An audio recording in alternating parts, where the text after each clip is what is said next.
What made me mad about Tank is this right here. Like you said from the very, very beginning, that boy talented. That boy bad. He got bricks in his gloves as well. Yeah. So he got everything. He even got the whole everybody behind him. Why you ain't fighting nobody right now?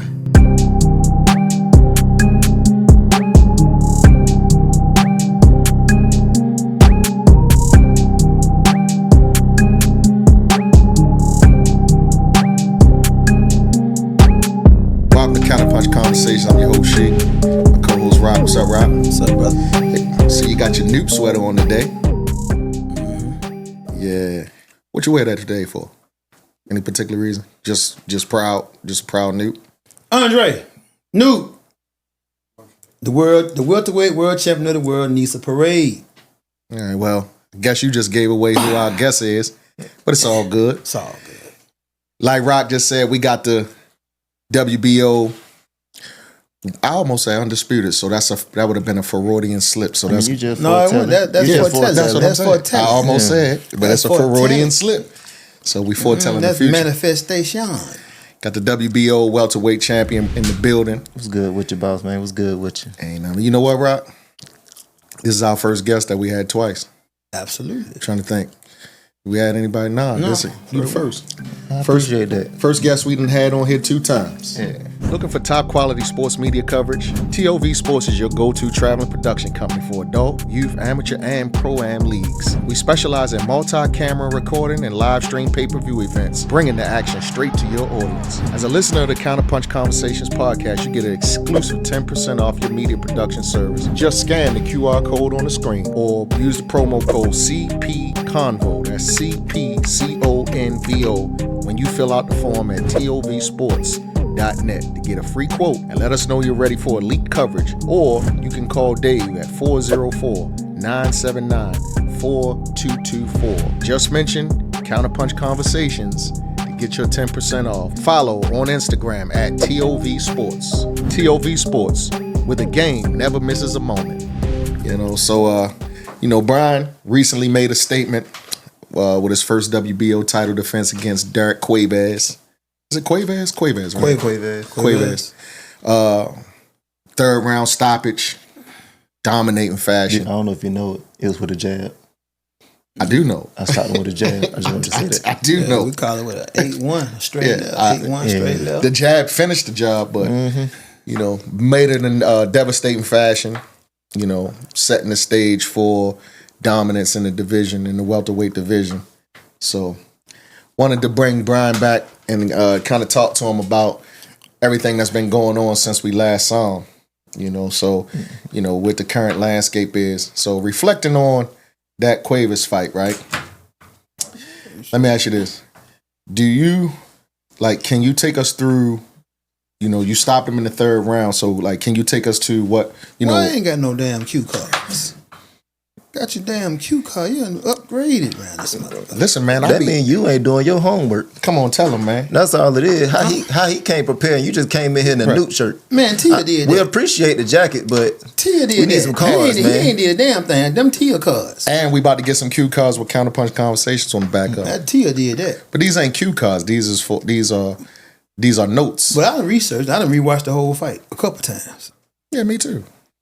But Plus, I have a photographic memory. I know you do. You definitely you are a smart brother. He definitely got a good memory because I be having to write stuff down because I be the Rock coming here unprepared. But he be here with us though. Take us through your strategy leading up to that fight. So my strategy leading up to the fight was to simply just go out, have fun, go be yourself. First thing first, just with everybody else, establish your jab, establish yourself, establish your rhythm. And that was the whole game plan. But I ain't gonna lie, the ring rust got to me a little bit, and I wanted to take his head off. So as soon as the bell rung, I sat right there in front of him, right, or whatever. So second round came back doing what we were supposed to do. All right. So I mean, you had made a statement, right? Well, let me say this first. Because you just said it. You said you had some ring rush to start out with ring rush because he started out in that first round. Like that first round, he had some good moments in that first round. He had a strong opening round. How did you adjust to go take over in those final 2 rounds? Shoot, just stay calm and cool. Just stick to your game plan. And like I said, I wasn't even doing what I supposed to do. I wasn't even following the game plan. So Pops told me just relax. Stop trying to take his head off so soon. Enjoy these rounds. So I went out there, just started jabbing. I know y'all seen the body jab working. And I just kept doing my little thing. Right. And in previous, like, before the fight, you had made a statement. You said this wasn't going to last long. No. So what did you see? Like, what did you see in him? Like, because I know you studied him before you fought him. So what did you see, like, in the beginning to say, I mean, in studying him to say, yeah, this he going up out of here? The way our two styles match up, that's one thing. But forget all that. I know what I got in these gloves. Hell yeah. He knew he got them. This boxing. Right. You gonna get hit. Once his ass get hit with one of them things right there, one of them two sledgehammers, this shit is over with. Yeah, right. I want you to real deal just sit and It's watch over that with. fight. Every time I touched that man, he got shook. Yeah. Every single time. Right. Left hook to the forehead, Shook. what the fuck? Caught his ass again, left Shook. hook, shook. Next thing, after that point right there, right hook, touch, straight left. Yeah, the right hook Oh. was just a setup. I know. That was just a setup. I know. Did it you, was set but up. did you see that? Like, studying him before the fight, did you see that? Like, you knew, the jab thing? no, like, did you know I'm going to touch him and he going? Yeah. I'm punching different. I ain't gonna lie to you. Like, Yes. I could just feel it. I don't know how to explain. I guess my grown man coming in or whatever. He But ain't grown yet. exactly. So like, in my he last got fight, grown man power now for He sure. can hit Yeah. grown man powers. He was 12. Shit. but yeah, I had That shit on another world. That shit otherworldly now. I've been training in spawn with 18 ounce gloves on, hurting people. I accidentally broke somebody's rib, and I just heard know you've for been a- training with 18-ounce gloves, yeah. Yeah. So now I know for a fact when I put them 8s on, but if I just touch you on accident, you're gonna be hurt. So Yeah. I know he wasn't gonna make it at all. So speaking of that, right, let's talk about the welterweight division. So you see, like we just watched. I am the welterweight division. I agree. I don't know if you know that. I agree. I am the welterweight division. Do you mean I don't know? I know. I'm clear. Oh, that you need to let these folks know. Yeah, we're going to let them know because go ahead. I'm speaking from a journalist perspective.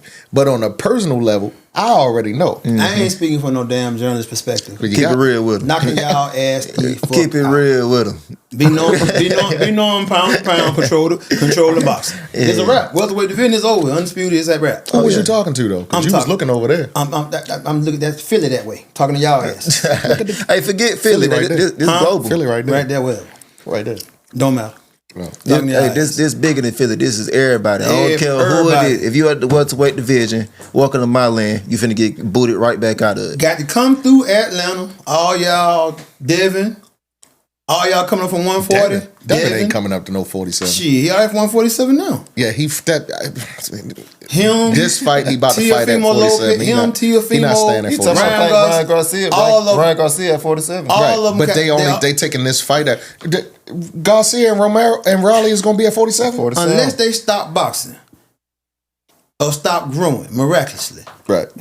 From 140, they got to come to 147. That include everybody down there. Gary Antoine Russell, include everybody who ain't got there yet. Keyshawn, got to bring y'all ass to 147 at some point. Well, by that time, Keyshawn get to 47. B be at 54 somewhere. Nah, I want Keyshawn I'm older. I'm comfortable right Keyshawn here. older than B. Huh? Keyshawn older. So let me ask you this. So let's talk about the welterweight division. We know you the future of the welterweight division. That's why Nah, he the present. Listen. I was just finna say, Listen, I'm listen, glad listen. you checked him. I'm Listen. glad you checked him. Listen to what I'm saying. That's why we talking about it. Because we're going to get into it. I'm going to get into the disrespect that's out there. Because there's a lot of disrespect out there, and that's why I wanted to talk to you so we can let the world know. But I say the future of the welterweight division because we got to go and clear the division out.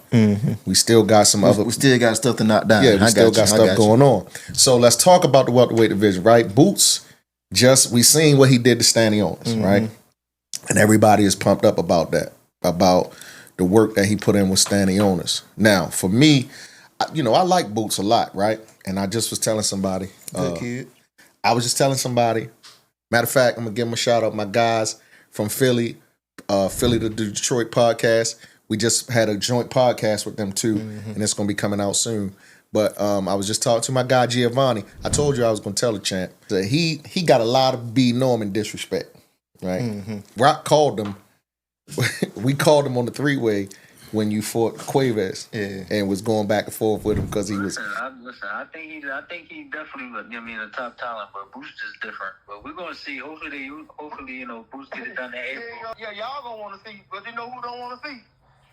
Eddie motherfucking Hearn. He seems to think that Boots will do this and do that. Mm-hmm. But my thing was, I like Boots, and he did a great job with standing on. It's like I could not see that fight going that way, the way that it went, right?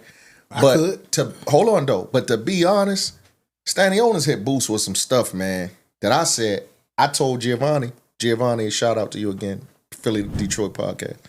Giovanni said that Boots had really good defense. And I said, there is not a chance in the world that Boots will be able to take the shots that Standing Owners gave him. He wouldn't be able to take those from Brian. If I touch anybody, right. This is global. I don't care if I go to the heavyweight division. If I lay this hand on you, right. Them legs is gonna buckle. That's all I'm gonna say. Why you put your hands on me? You said if you luckily you're sitting down. Right. Your legs got a little weak then. No. But I'm saying, listen. But did you seen the Boots Standing Owners fight, right? Yeah, great fight.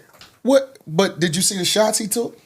Yeah, I seen that as well. But even forget all that. It's a part of the boxing regarding we gonna get hit. So this is boxing. But you're going to get hit. You're going to get hit. But the shots he took, it's almost like he was trying to sit in the pocket with Standing Owners at certain times. I don't give a damn what shots he took. It don't matter. He get a piece of shot. I'm from Alabama. A piece of mean small. He get a piece of shot from being normal. That's just over with. Yeah. Ain't that what I just said? A piece of shot. You ain't said piece of shot. I said piece of shot. He get a piece of shot. What's a piece of shot? I just explained what a piece of shot is. A piece of shot is a little bit. Like pizza? A piece of. A piece of, but you said piece of. I said piece. Alabama ain't piece of, it's piece of. Where you shot? From? Baltimore. Oh, that's why, he ain't country enough. Yeah, he from up there. Yeah. All right, so he get a piece. You know he was on the wire, right? He one of them boys. I wasn't on no wire. You was. You wouldn't stank him? No, I wasn't stank. Stankham got killed. Stankham got killed by his boy. My bad. Shout out to the wire. I guess we doing product placement with the wire. But that's real talk though. I mean, you get touched with boxing, you're going to get touched. Ain't no problem with that. Period. It's all about trying to minimize it. Right. But try to, it ain't about just getting touched though, right? Of course you're gonna get touched. But I'm saying I seen Boots eat some shit. I think Boots felt comfortable sitting in there with Standing Owners because he felt them shots and just was like, whatever. You can hit me with whatever. Mm-hmm. It's gonna be whatever. That man hit Cuevas with a piece of hook. It didn't even have no body weight behind the damn hook. Right. It didn't have no body weight. It was a damn hook. It wasn't even a check hook. Right. When you putting your body weight, it was just a little touch. It was just a hook. Yeah. Do that hook again. But regarding Boots or whatever. Let me see that hook again. And my shoulder hurt. Don't worry about my hook.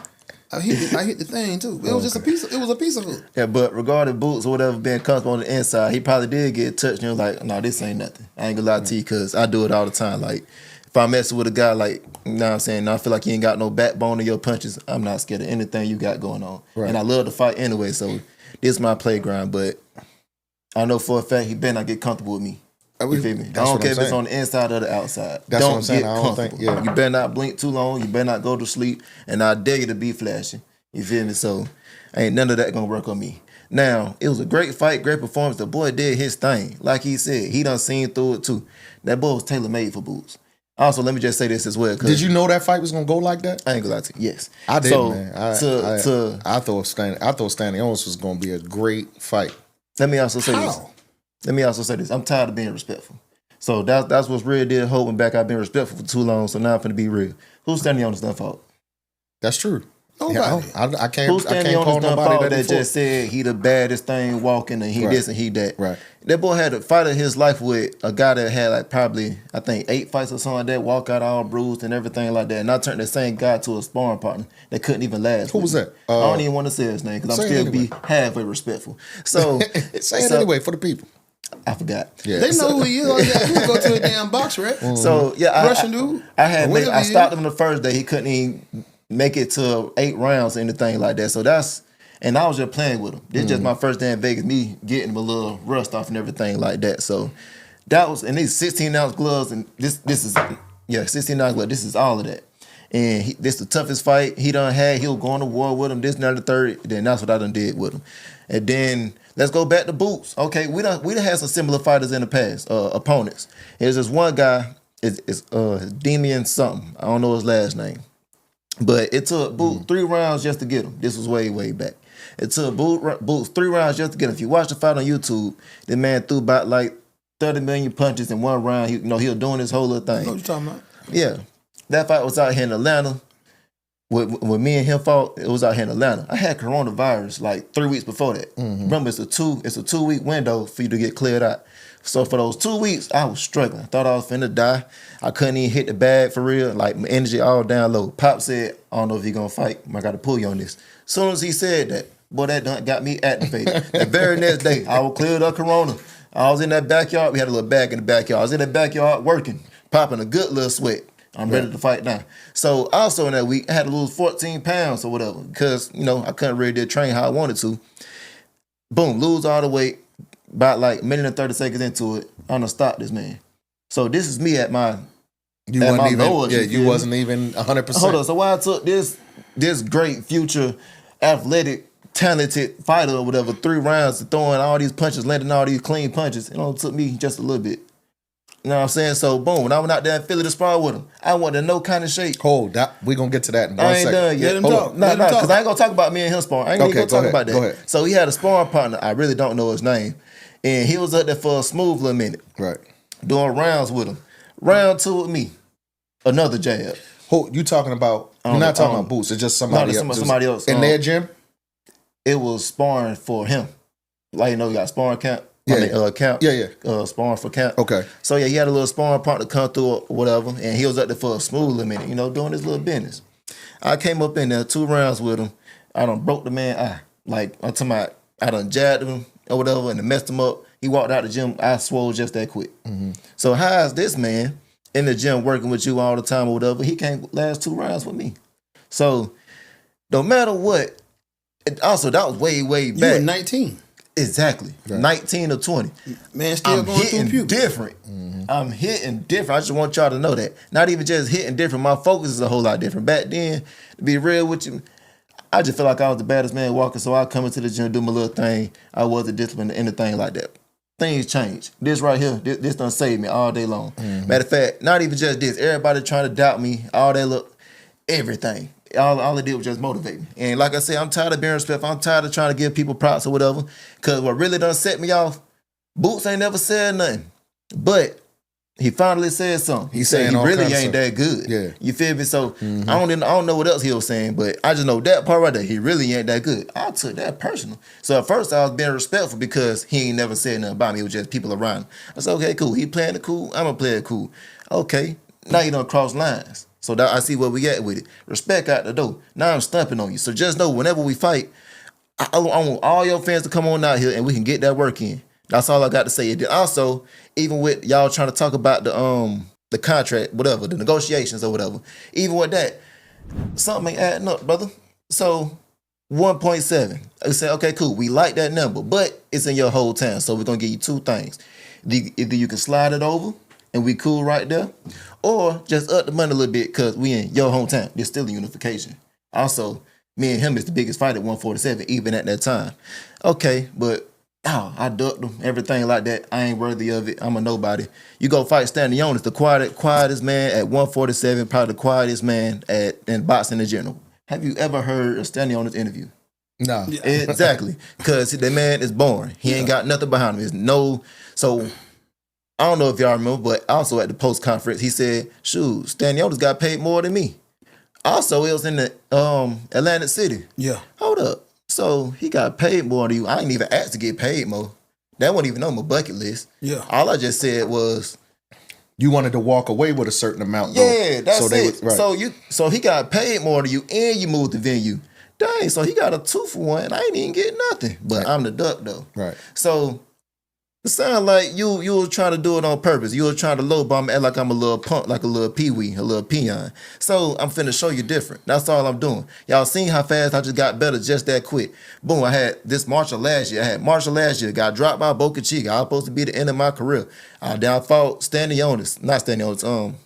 what's the little dude name? Santillion. Santillion. Fought Santillion, knocked the boy block off. He was supposed to kill me. I don't know if y'all remember that. Yeah. I'm clear. Yeah, he was supposed to kill me. Oh, that You feel me? was That was a setup fight. Guess what? They was setting you up. Yeah, I'm finna get released. But guess what? When my back against the wall, that's when you toe up. So I seen how everything was playing. I seen I was being too nice. And I just seen it again. So I'm waking up even more. So that was a 23-year-old kid. I just got dropped, 2 months ago? March, April, May. Yeah, literally right there. So, and I got caught with the elbow, got cut and all of that. So, But that was the no contest fight with Boca Chica. Yeah. The no contest. So, yeah, I'm supposed to be, you know what I'm saying, just a little wash through, get on up out the business. You seen what I did with him. So, get my little surgery and everything like that, back in the game, back doing my thing. 10 months later, I got lucky in my last fight. That's what they said. Knocked this boy out. I don't know if y'all remember, he was supposed to knock me out too. Derek Quaver? Yeah, he was supposed to knock me out too. He was tough. He was rugged. He was big. Let's see if he get past his first title defense. Yeah, he do push-ups till he can't do it no more. That boy strong as ever. What I done did would have knocked him out with a jab. In third round. A jab? Hold up. Came right back home and sparred 20 rounds without everybody in the gym? Yeah. Hold up, I'm still in shape right now as we speak. I ain't never take a little day off or whatever. I was in Miami having a vacation running on the beach though. You feel me? I'm still in shape, goddamn. Right. So ain't no slipping in my pimping, ain't no lacking on my Mac. And all y'all boys out here 147 better get to stacking cause y'all finna get up out of this thing. Finna get that work. Talk your stuff, finna get that work. Talk your they stuff, finna get that work. Baby, boxing run through Atlanta. Atlanta is getting ready to be the capital of boxing. Black excellence, baby, Wakanda. Bring y'all asses here, boy. It's up. So now so we know who is the king of 147, even though Boots got the belts, right? He got the unified belts, right? So is the conversation still open though that who is the best at 147? Is that conversation still open to be had? Maybe to others, but not to me. Right. You know I ain't bound down to no man. Right. I'm a god my damn self. Right. So look, Eddie Hearn, I don't know if you've seen his interview after the Boots fight. He was talking crazy. That's what he's supposed to do. He a promoter. He a good businessman. He was talking crazy. He making Boots the biggest thing ever. He got a lot of people following in line. That's what he's supposed to do. Man, listen, man. But did you hear what he said? Yeah. Told Lil B to grow some balls. Grow some balls. I mean, I heard it. Actually, if you just grow some balls, I mean, and you just fuck with such man. First off, listen, man, get out that man pocket. Right. Get out that man pocket, and he's doing what he's supposed to. He's promoting. Right. That's number one. Number two, he's a businessman, so he's supposed to want to talk B money down, and talk Boost money up. Right, a little bit because he got to get his in. See, but whenever promoters and the armchair quarterbacks and all of that start talking about money, I know that this is a business and nobody ain't ducking nobody because they try to put money and ducking in the same sense. But see, this is their problem. The thing about it is that all that ducking stuff and this and that and that and this. Listen, man, that's street shit. Right. All right, that's street shit. So that shit might fly off in the streets, in the hood, get this work for free. What, man? It's a business, right? And I'm gonna get paid for mine. And see, you ain't what you said. You ain't a businessman. You are the businessman. You Brian Norman Jr. is a business now, right? Exactly. And so But I'm saying, but my point is that I don't listen to when they start talking about money and they putting ducking in the same conversation. Like they ducked them. Somebody ducked somebody, but why are you saying they ducked them? Because of money. Why don't they deserve to get paid? He's a world champion. And Boots is a world champion. See, that's the crazy part about it. They know that. Right. What they're doing is trying to rely on what they quote unquote what you call they're trying to play on somebody's emotional intelligence. Yeah. Right? So in other words, you want to play on your emotional intelligence and have you forego business opportunities. But what's gonna happen is this right here. Somebody gonna get that money. Either the boxer gonna get the lion's share, or folk behind the scene gonna get the lion's share. But the money gonna get got. The fundamental question is that what you don't get to see is what you're not a part of is the negotiation between where the money coming from, right? And who the money coming through. So what you really got is your promoters, if they ain't fronting the money, they really a broker in this situation. So what do you think about Eddie Hearn's comments about grossing balls? Because he was saying that you got $150,000 for the Quavious fight, and you was on the undercard of Maya and Sandy Ryan. You don't know what nobody got. I'm saying what he said. Let him go. He said $150,000 on the undercard of Myers and Michaela Meyer and Sandy Ryan. He offered you 1.7, gross set of balls, take the fight, etc. But first of all, I want to know what you thought about his comments. Did you hear him? No, I ain't hear all of that. I want to think about what did you think about those comments, and then also, is the have you been contacted, or has there been any more talks about you fighting Boots again? Has there been any more communication since the last communications broke down? No, I haven't got any communications at all. But regarding how I feel about what he's talking about, he just talking about some little bull. That's all that is. He just trying to make me have to pull my card and all that kind of stuff. And like my dog said, well, you know how much I got paid. Just know I ain't struggling. Right. You know what I'm saying? Just know I ain't hungry for nothing. Just know I ain't stressing about no bill or anything like that, but I'm living good. Right. I'm happy. Right. You feel me? Been living good. You feel me? So shoot, I'm straight. Best believe that. Good. So now it's chess not checkers. And when you're talking about just in the ring, it's also outside the ring. You feel me? So you ain't finna make me pull my card too soon, knowing I can get paid this, that, and the third. You feel me? I don't know I can beat you, dude. But all right, y'all got a lot of business behind him. Okay, yeah, he this and he that. How bad y'all want that fight? Mm-hmm. I just did this. Let me come back to it. That number went up just a little bit more. Let me go on back real quick. It went up a little bit more. Exactly. Keep on coming back. This Atlanta. This ain't Philly.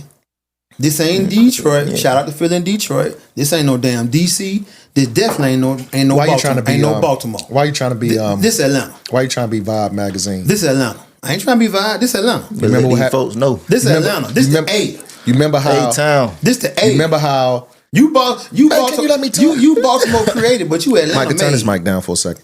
See, that's that bullshit right there. You turn my damn mic down. Don't you remember when the Tupac and Biggie beef kicked off? See, it was Tupac and Biggie's beef. Man, you were fucking 12. You don't know nothing about no damn beef. I was in my 20s. So was I. No, you wasn't. You wasn't. You don't 1994, 95. I was 10. I was born in 1976. What the fuck? What you 18, 17? Anyway, the Tupac. You were on the call. You wasn't reading no magazine back then. The Tupac and the Biggie beef, that was their beef. Vibe magazine made it a coastal beef. Is that what you're trying to do with Atlanta and Philly? No, it's just fact. This is Atlanta. We Atlanta, man. We operate different. You just said you was from Alabama. I was born in Alabama, but I've been coming to Atlanta in College Park, boy, since the 70s.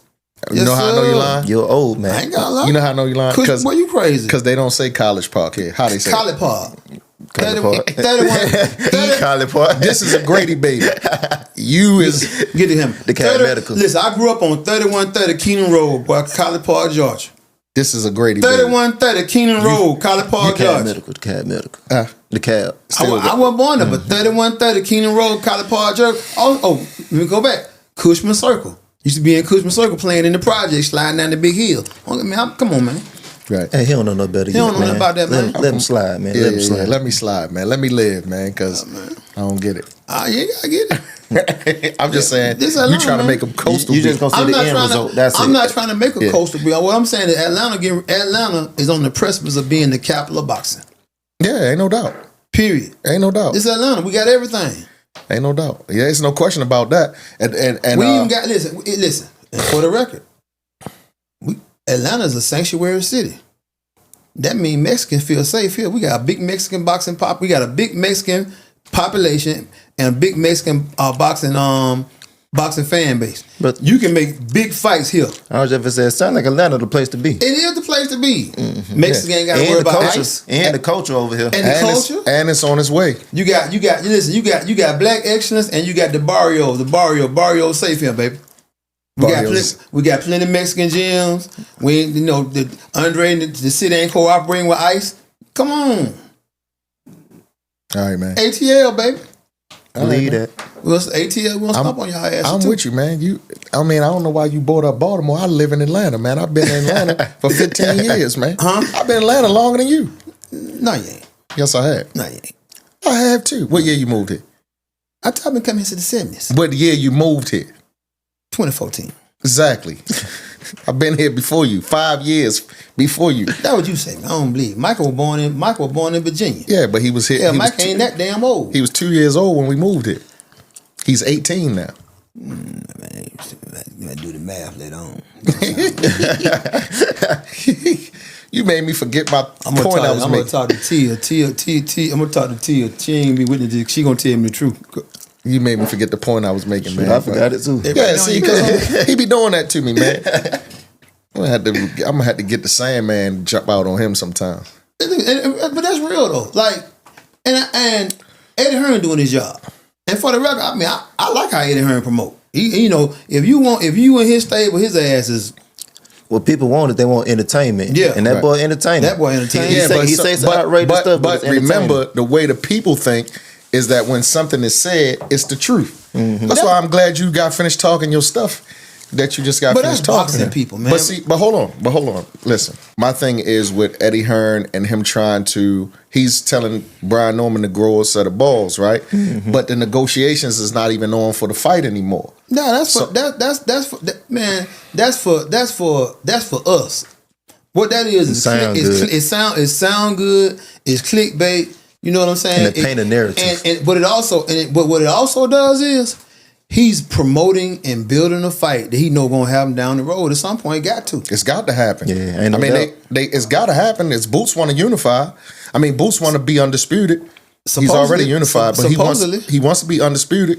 Brian definitely wants to be undisputed. So it's got to happen sooner than later. We're gonna find out how bad Boots want to be undisputed. It don't look like it's gonna happen next.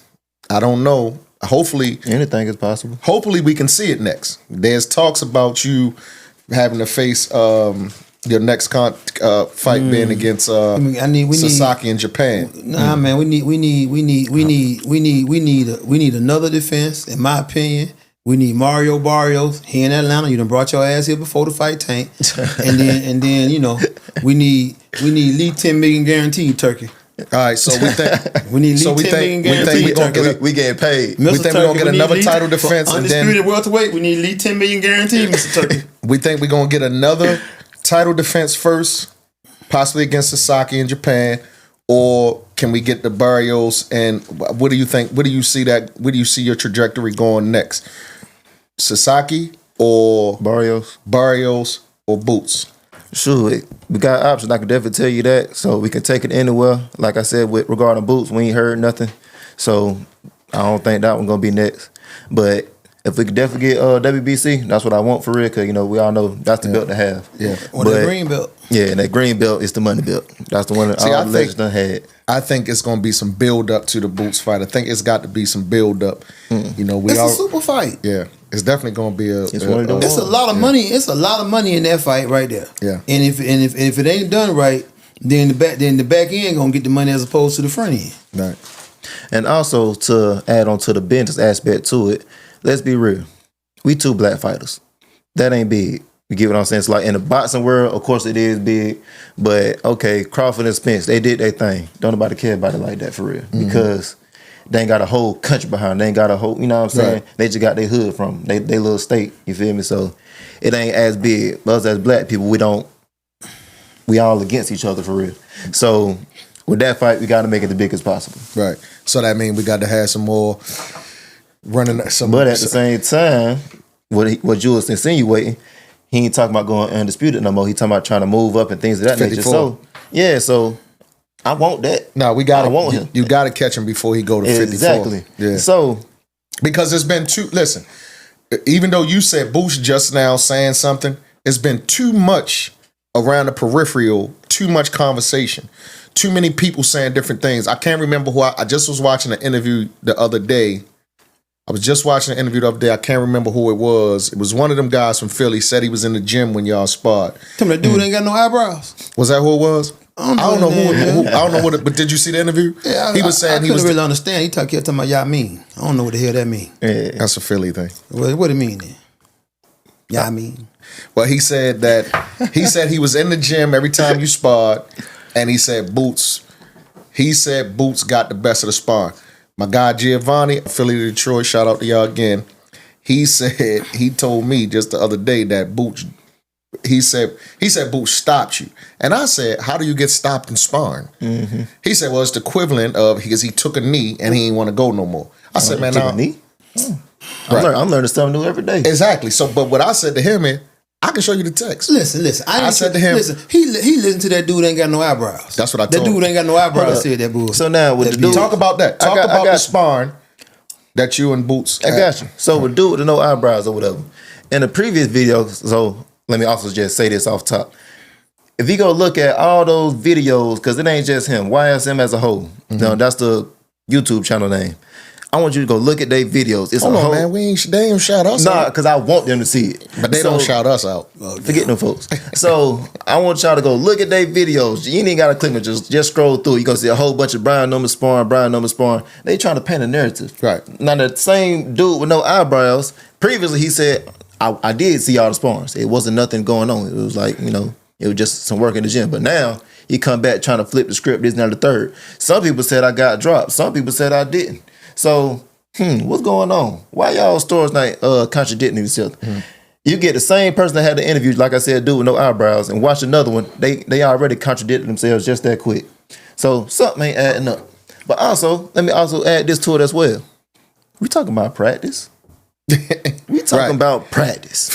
We out here fighting in real life under these lights or whatever, having a whole training camp, and we talking about practice. Right. If I ain't mistaken, he was actually in camp, and I was over here just chilling. Right. You feel me? So we talk about practice. I want y'all to marinate on that for a second. How old was I again, if you don't mind telling them? 19. I remember. What would you consider that? A little kid, right? Same age Chad is, 19. And that was way back when. You feel me? So, like my dude said, with no eyebrows. I don't know his real name. Dude with no eyebrows. Yeah, I don't know his name. I don't know dude's name though. Yeah, I don't know his name either. I just was so happy. I was watching Greg Hackett. I'm gonna talk about him in a second. I was watching Greg Hackett, and somehow a video came up of him next, and I was like, the stuff he was saying, but it was kind of disrespectful. I'm like, what's the deal? Like, do you know? Did I hurt you? Right. Like, what happened, why you so disrespectful? Why you so angry? I messed with your girl on that. Right. But he was saying, and I told somebody, I said, told Giovanni again, we was talking. I said, man, listen, I asked Brian about the sparring, and he said that when he got off the plane, the first one, he got the best of them. And then he came back and he felt like he got the best of the work. I said, he ain't never lied. I was in the gym when they came back. What B said was the only difference was conditioning. Right. And Boot ain't was nothing in camp. changing. Ain't nothing changing.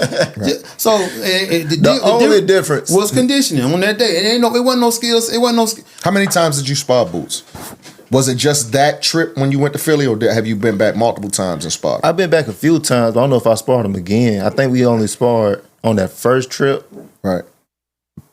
3 or 4 times. I know for a fact 3. I want to say 3.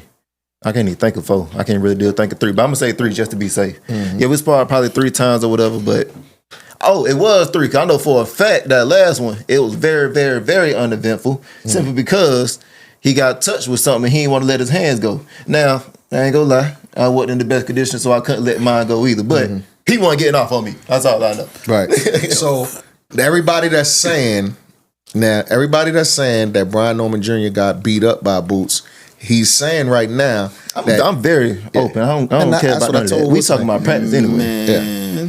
And Floyd said that too. He told Bill Haney, he said, congratulations, your son is undefeated in the gym. You feel me? I'm undefeated under the lights. Congratulations. I don't think Bill could have said nothing after that. I never won a sparring session. Right. You feel me? Because ain't no such thing. Did you learn something? Right. I learned something every time, so therefore I did win. Right. So let's change the narrative that's out there.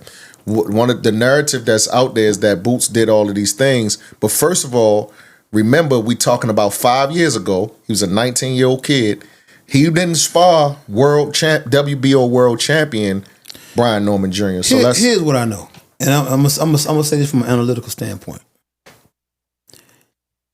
The last fight that Boots lost was to somebody he done sparred and who he fought and who had a few fights with. And that was an Olympic trial against Gary Antoine Russell. So you make the analytical point. Everybody else he done been in the ring with, that was their first time being in the ring with him. So There's like some points in boxing you can come in intimidated. If you don't share the ring with somebody from that standpoint, and you don't share the ring with somebody from that standpoint, and you came away from it with confidence. But I just want our audience to understand that when you're hearing all of this conversation about them sparring, because people are making a big issue all over the internet about. Hold on. Talking about practice. Hold on. People making a big issue of that all over the internet, right? But it was 5 years ago, so we really can't judge 5 years ago. Guess what? Because Boots got better and Brian has got better. Hold on. Brian just said. Let me make the proper analysis. Let me finish my thought. No, I'm sorry. Let me finish my thought. Let him go real quick. Let him go. I'm finna. Let me finish my thought. No, go ahead. Let him Go finish ahead. first. Let him finish. Brian just said that he can't touch you with his hands without hurting you. So we talking about 5 years ago to right now, two different. So I'm simply trying to change that narrative and end that argument about their sparring. Real quick. Wait, real quick. I just want to say, forget them folks. Right. Let them folks talk. Let them folks do their little thing, or whatever like that. They're gonna try to parent theirs, so they're gonna try to do this and try to do that. Let them. Right. Because guess what? I was going for Errol Spence in that fight with him and Terrence Crawford. Yeah, I me was too. so quiet for 2 months after that. You feel me? And that's how I want everybody else to be. Right. So, let them go on to paint that narrative. Go on to try to put that pitch out there. I want Boots coming in with the utmost confidence possible. I just want to snatch it away. Guess what? 5 years ago, Boots essentially was the same age B is right now. And what he was doing. You see what I'm saying? So at that, so imagine. Listen, man. I know what it looked like for a 23, 24-year-old to get in the ring with a 19-year-old. Right. Cause when Chad get in the ring, he put Chad straight on his ass. You know what I'm saying? Yeah, but that's a 20-pound weight difference. It don't matter. Hey, big bro, little bro, same. Nah, Every time they get in the ring, same thing happen. I be working with him. Right. And like the last time I dropped him, it was on accident. He ran. I just put my hand out there. He ran into it, and I'm like, my bad, dog. Yeah, every time they get their ass in the ring. 20-pound weight difference. Chad's like, it's on my Chad gonna try him, and then B gonna be like, nah, not today, little. Not today, little So look, bro. he got a lot of heart. I ain't gonna lie. That's why I like messing with him. Yeah. The boy got heart, and the boy bad. I don't know if you know how bad he is though. He finding out now. Yeah, he's starting to find out. Yeah. And you had the 18-ounce gloves on? 18. Yeah. He touch Chad. Chad gonna try him. B gonna touch him. Chad go down. Chad gonna get up mad, and then gonna be like, okay, let's start. Let's get some regular work in. Yeah. He said, work on the jab. Let's do it. I got you. But he gonna try. All right, so I want to bring something up. Greg Hackett, he's like one of the biggest Brian Norman provocateurs, junior and senior. Man, he's been doing a lot of talking lately, right? Man, Greg done made so much money talking about Atlanta. And That's why he keep doing it. But what he said, right? He said that he made some comments saying that Atlanta does not really support you like they should, right? Now, we know the boxing community, everybody in the boxing community is there for you, take care of you, you know what I mean? You do a lot. Let me say this. Bro, can you stop cutting me off? Let me respond. Let me stop cutting me off, man. I gotta finish what I'm saying. Let me respond. Look, I'm gonna let you respond. Let me finish. Hold on. Look, hell, 1976, man. He be forgetting things. Yeah, Go man, you ahead. got to let me. He older than me. Yeah, So- that's why you need to show me some deference. So anyway, so we know the box community, you know, and you do a lot. You do nobody Atlanta. You do a lot Don't of nobody stuff. move to Philly. Philly move to Atlanta. Atlanta don't move to no damn Philly. You do a lot of stuff for the, you know, it's great to see you as a world champ. You in the gym He ain't working been with on the Mark. kids. You doing everything with the kids. But do Atlanta, right? Forget about what Greg Hackett is saying. These are the things that we need to discuss to put out there. You understand what I'm saying? It's the thing we talk. Man, cut this part out, Micah. Let me say this. No, I don't cut that part out. I need him to cut this out. What I'm about to say. This ain't part. So, do you think the city of Atlanta, like because what he said was, he said, why is he not in no rap videos and why the rappers not? You know what I'm saying? So, do you feel like the city of Atlanta? I know we've been yelling at the mayor, Andre Dickens, to give you a parade. Go ahead, call your Noop out. This is the opportunity. I already called nobody. Listen. Once he see these right here, Yeah. it's up. So he need a parade. It's up.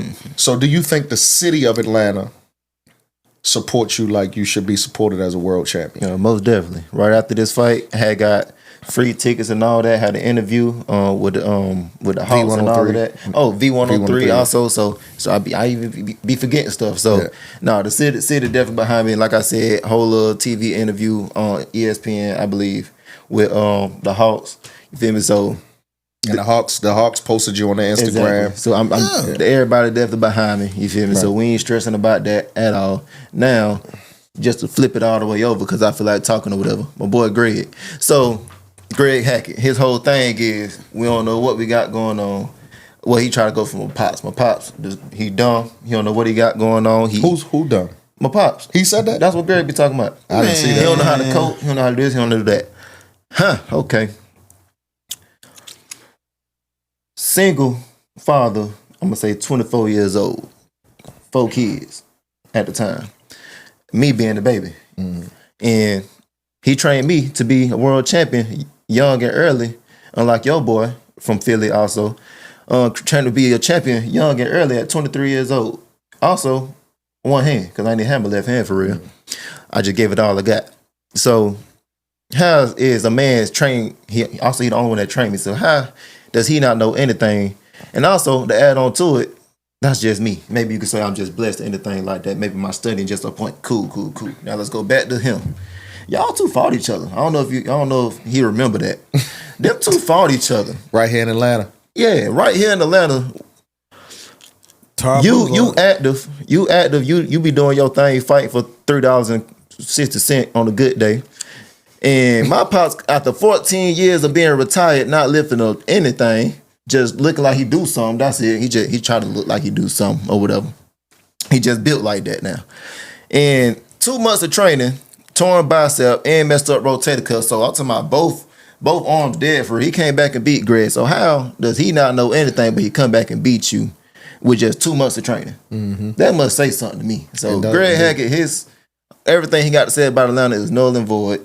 Now, what he got to say about everybody else, cool, go on to talk, have your fun or whatever, but I ain't going for none of that. The people may believe it, but I ain't going for it. Man, he talks well. You been seeing any of his stuff? Yeah, I watch GHB. I watch GHB TV and watch them Mill City and stuff. Yeah, he be talking real. Greg Hackett is entertaining, and he got a good boxing analytical mind. The problem is that he from Philly, and all them damn Philly folk. First off, everybody in Philly hate everybody in Philly unless it's somebody from outside of Philly. Period, point blank. And if you talking about boxing, I thought that was a city of brotherly love. Shit, brother, man, please. And if you talking about boxing, right? Philly think they are the presidents and the kings of the world when it like comes Ohio, to boxing. Huh? And Ohio. But see, you think Ohio worse than Philly? I mean, Philly worse than Ohio? Oh, but see, here's the crazy part about it. I mean, Ohio, at least on the amateur scene, Ohio got pros, and they still got top notch amateurs. Philly got the historical thing, the rocket steps and all that other shit right there. But they got 1-2 guys up there, man, that's just really, really nice on the amateur scene. Right. I mean, let's shout out to what you call it now.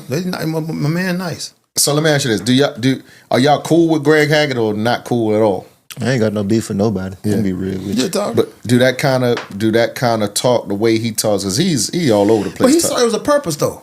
Yeah, that's what I'm saying. He just like Eddie Hearn. I mean, when you want to up your boy, you feel me? Somebody in the same weight class your son, you ain't finna down. You gonna up your boy. So I ain't nothing wrong with him. Greg Hackett is in their gym eating potato chips and doing mitts with booze, right?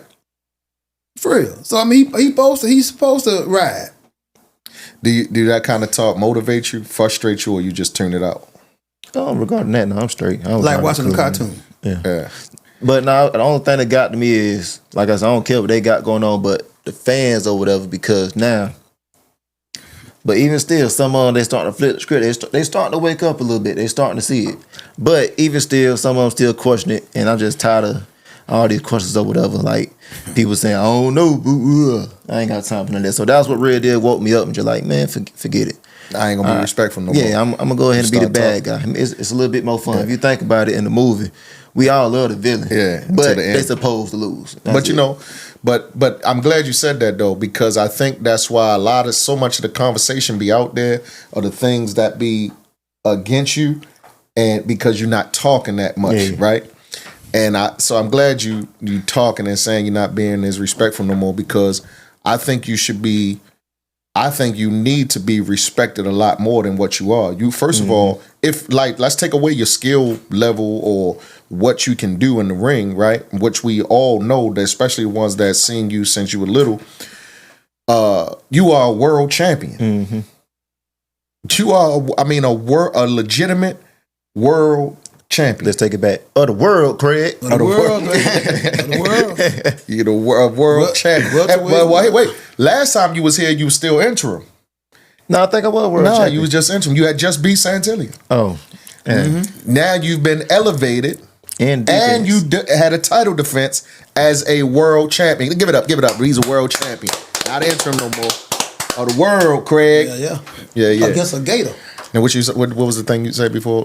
What Outkast said? Who want to fuck with Hollywood Coke?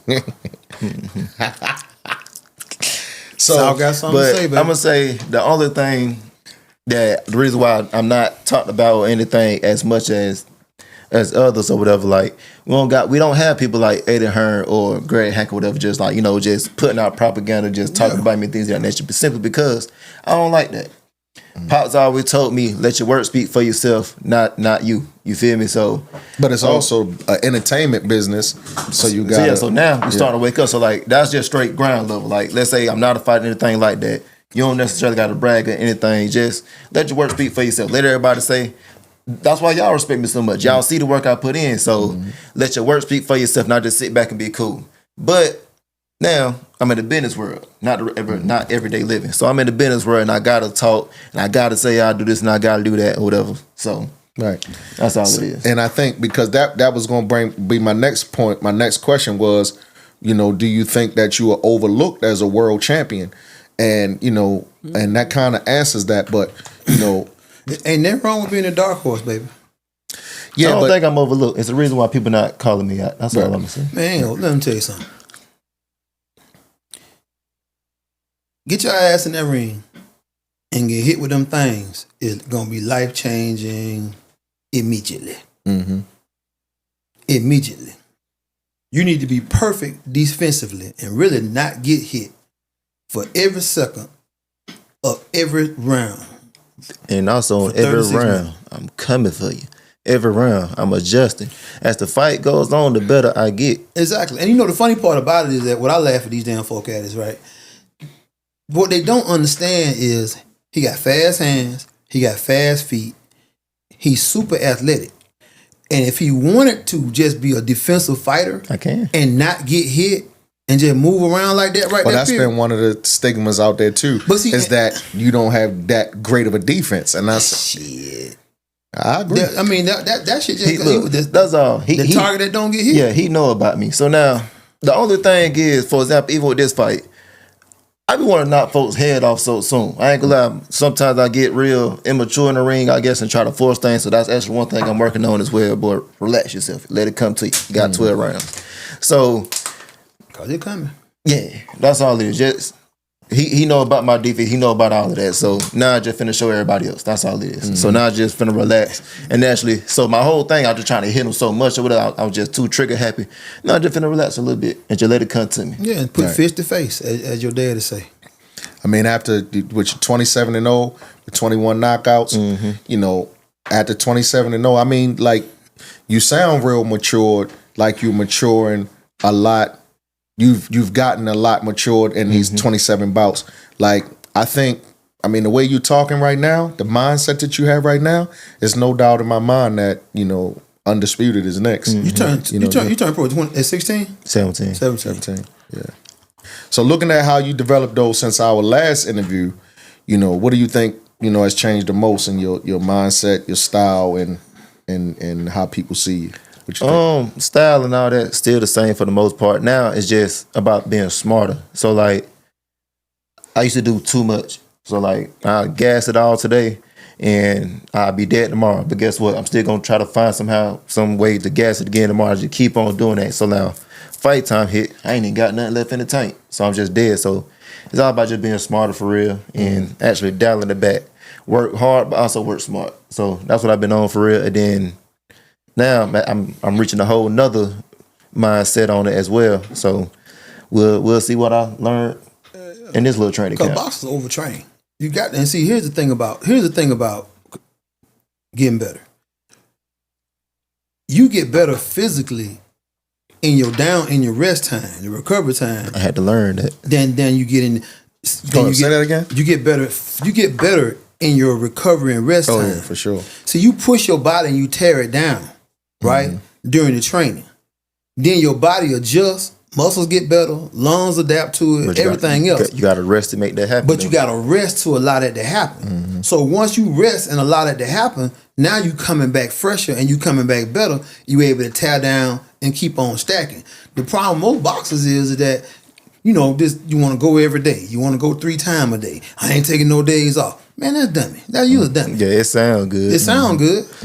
So like now, I take days like intensity wise or whatever. I still keep it at a 10, but I ain't doing as many rounds. So I sometimes just going in shadow box, get your little 10, 12 rounds in just to fill yourself out and keep the blood working or whatever. Talking about training, not sparring, training. Yeah, just training, sparring. I mean, not sparring, but shadow boxing. You know, just keeping the blood flowing, and we call that active recovery. So you still keeping the intensity, so you ain't just in a ring or in a gym just moving around. So you still keep the same mindset, but your body's still recovering, still doing what it's supposed to do. Exactly. Man, listen, Sean Porter, one of the best trained athletes that's a fact. In the history of probably the world. No, that's a fact. Some of that shit Kenny Porter had, him out riding that damn bike. Yeah, my wife talked about that all the time. She talked about that all the time, you know about how Kenny Porter, the things Kenny Porter used to have him doing. But guess what? Sean trained Monday through Friday and would take Saturday and Sunday off. Because Kenny Porter knew, man, you gotta give your body a time to recuperate and recover. That's when you get better. And actually reap the benefits of everything you just did. Exactly. Right. Come back stronger. Right. Anything you want to leave the people with? You started out talking your stuff, man. All I got to say to all the people, this is the Norman experience now. This is Norman world. This is my land. And I ain't talking about just 147. I'm talking about this whole boxing stuff. I'm going global with it. I'm going Michael Jackson. That's all I'm trying to say. I'm trying to be bigger than ever. So we just getting started, man. We just had our first title defense, and now we just finna keep the ball rolling, keep knocking heads off, and I'm finna show y'all what the South about. But the South got something to say. Best believe that. Something to say, baby. That thing ain't no joke. All right, so you want to hang out with us, do some boxing news? We got to play the greatest of the greats. I don't remember who we played last time. Heavyweights. The heavyweights? Yeah. All right, so let's play the greatest of the greats game. The greatest of the greats. What's the weight? I think this time we doing middleweights this time. Middleweight. Huh? Middleweights. I think we did welterweights last time. No, last time, cause I was talking about my pops ain't know. Oh yeah. Yeah. You still think Jared Anderson greatest of the great? I never said Jared Anderson was greatest of the great. No, man. He was in the Jahmal Harvey thought Jared Anderson was the greatest. No. I just put him in the conversation. We didn't have What, greatest of the greats conversation? Yes. It was just What's up with him? the reason I put him in this is how stuff gets started because he ain't giving you context. You don't need no damn context. No, The context, he don't supposed to be in that conversation. We was interviewing. Look, I would be offended if you included me in the welterweight greatest of the greats right now. Listen, So we was I ain't going for that. interviewing. And do before Bacoli. Before Bacoli. We was interviewing Jahmal Harvey. And he might end up being the greatest of the great one day. We was interviewing an Olympian, right? Jahmal Harvey, he, you know Jahmal, he was just in the Olympics, right? And we was interviewing him, and he young, and so I just put Jared Anderson in there because I knew That's somebody he know. Right, he knew Okay. Jared. He didn't even know. Okay. He didn't even know George Foreman, bro. Man, they gotta study their history. That's what I tell you. He be studying. Yeah, he That studied. ain't why you put you thought that man was fire. Look, That ain't why let you me put put that y'all, man in that let me damn put y'all up on conversation. game. You Salvador Sanchez, study. Mike McCallum, study. Right. I need one more. Marvin Hagler, Yeah, study. He in this greatest of the great. So let's get to the greatest of the greats game, y'all. Ding, ding, ding. All right, greatest of the greatest. Where we take now. Brian has played this game before, but this is a game we play on CounterPunch Conversations where we take 5 boxers from and put them in a tournament style. Well, we're not doing different. Well, yeah, 5. Thank you. Mm-hmm. Yeah, you can introduce the game better than me. So we are going to put 5. We're going to middleweights. 5 middleweights from 5 different eras, and we're going to see who comes out. Put them in a tournament style bracket, and we're going to find out who we believe is the best fighter of all. All right, so we're going to do top 5 middleweights this time. Mm-hmm. All right, number 1 is Marvin Hagler. You just mentioned. Mm-hmm. Man, Marvin Hagler was the man. That's my dog. I think you kind of got a Marvin Hagler style, kind of. Yeah, he is the third person I ever studied. Pops put me on. Only difference is he switched southpaw. He go back and forth. I used to as well. Yeah, I used to as well. Actually, Chad, he took it all the way though. But I used to as well. But for some reason, I just got away from it. Sometimes I still play with it. Yeah, he was more southpaw than anything. Yeah, he used to be man. Yeah, he was a natural southpaw. He'll turn orthodox. Mm-hmm. All right, so we got Marvin Hagler. Marvin couldn't punch like you though. I don't care if it's me. You ain't finna down talk Marvin. I ain't down talking Marvin, but shit. Marvin Hagler, bro. Bernard Hopkins, Gennady Golovkin, Triple G, Canelo, and then we're gonna put the Raging Bull, Jake LaMotta. Mm-hmm. The Raging Bull, he got to go in there. Is you kidding me, man? That man was that man was a damn. He was a middleweight. Man, he fought Sugar Ray Robinson when he was a welterweight. That was his They was a rivalry, bro. So they fought in multiple. I know they fought like 6 times, and they fought in multiple weight divisions. Yeah. Okay, all right. So the Raging Bull, Jake LaMotta. You know the Raging Bull. Yeah. He made the movie about him, all that. Now, man, you already know who done won this damn tournament. Who won? Marvin damn Hagler. All right, suspend belief. Take Marvin Hagler out of being your favorite. We looking at styles. Mm-hmm. Take the styles and put the styles together. We know that Marvin Hagler might whoop whoever, but because they're in different eras, let's match the styles. Okay. All right. Canelo gets the bye, first round. Mm-hmm. Marvin Hagler, Triple G. So that to me is the toughest fight out of all of them. Right. But I'm gonna go with Marvin for this reason only. War. John Mugabe, 26-0 with 26 knockouts. You know what I'm saying? At first, he started off boxing him. He was doing this little thing or whatever. But Mugabe was just so persistent, he said, we going to war. And Marvin Hagler shook his head and said, let's do it, damn pimp. And he took it to him and he stopped him. Now, Triple G, the boy bad, he do his thing when he is in charge. Now you get somebody else that punch back who not scared and also is willing to trade with you, he starts shining away just a little bit. I ain't saying he'll pump. But I know for a fact Marvin Hagler, he got that extra to push it all the way up through there, and he don't want to lose at all. I know that for a fact. So he gonna gas it. Good explanation. And I remember I watched that Mugabe fight and Marvin Hagler fight a lot on YouTube. That was a good fight. All right, so Marvin Hagler beats Triple G. Mm-hmm. We got Bernard Hopkins and Jake LaMotta, the Raging Bull. Not Jake, but Bernard Hopkins easy. Easy? Easy. Jake LaMotta claimed to fame is the fact he didn't get dropped once when he fought Sugar Ray Robinson 6 times. I'm still standing, Ray. Congratulations, you got whooped. So that's it. So what he said. I'm still standing, Ray. You never knocked me out, Ray. Congratulations, your boy. You got whooped. Bloody as hell.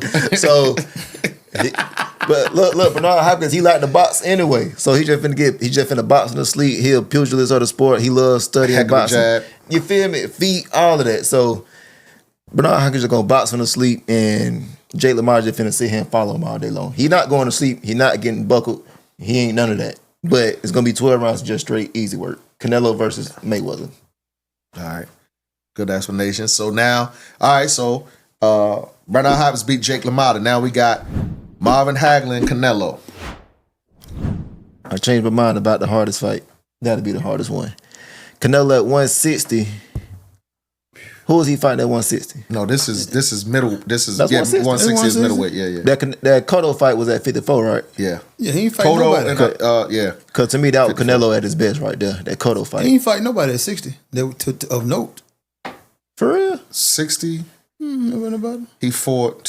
Who was that 60? He's 68. He's super middleweight now as a world champion. Didn't he fight Charlo at 60? That was 68. That was 68. Big Charlo was at 60. He ain't fight Big Charlo. Who he fought at nobody at 60? Who he fought at 60? Nobody. Look it up. I can't even think about it. Look it up. See who he fought at 60. I never thought about this. Me neither. He never fought anybody at 60. He was a champ at 60, I think, though. Yeah. He didn't fight nobody at 60. Like no name or something. Nobody of note. You gonna find out. Go to Box Rec.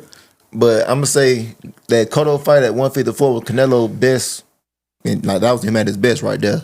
But at 160, I'm gonna still have to side with Marvin Hagler because we all know Canelo got a lung problem. He be getting tired. And Marvin Hagler at first, he gonna start off trying to box him or whatever, do his thing. And if that ain't working, he know one thing. We going to war. Right. If I'm gonna get Cotto at 55 catch weight. Yeah. Yeah. No fights at 160? I'm looking now. Let's see. Man. Billy Joe is at 68, ain't it? Billy Joe Saunders wasn't that 60. But that's the countryest name ever. Billy Joe. Saunders.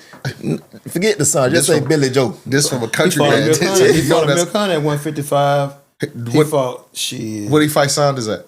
That's got to be 68. 'cause I That's think gotta it's for be a 60. Belt. That was for a belt, though. Billy Joe had to be 60, and Caleb Plant had to be 60. That was definitely 68. Yeah. That was 68. That was 68. Yeah. Oh yeah, because that was right before he went up. I to think 70. Billy Joe was 68 too because that's when he wanted to build off of him. You know, he trying to get undisputed and all that. Yeah, I'm taking where it's toggling now.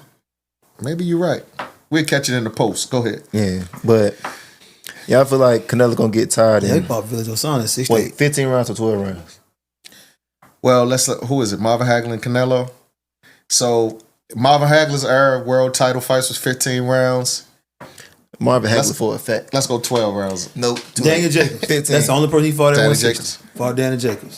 Beat Daniel Jacobs. I mean, that fight, he ain't look crazy, though. So Marvin Hagler beats Canelo. Yeah.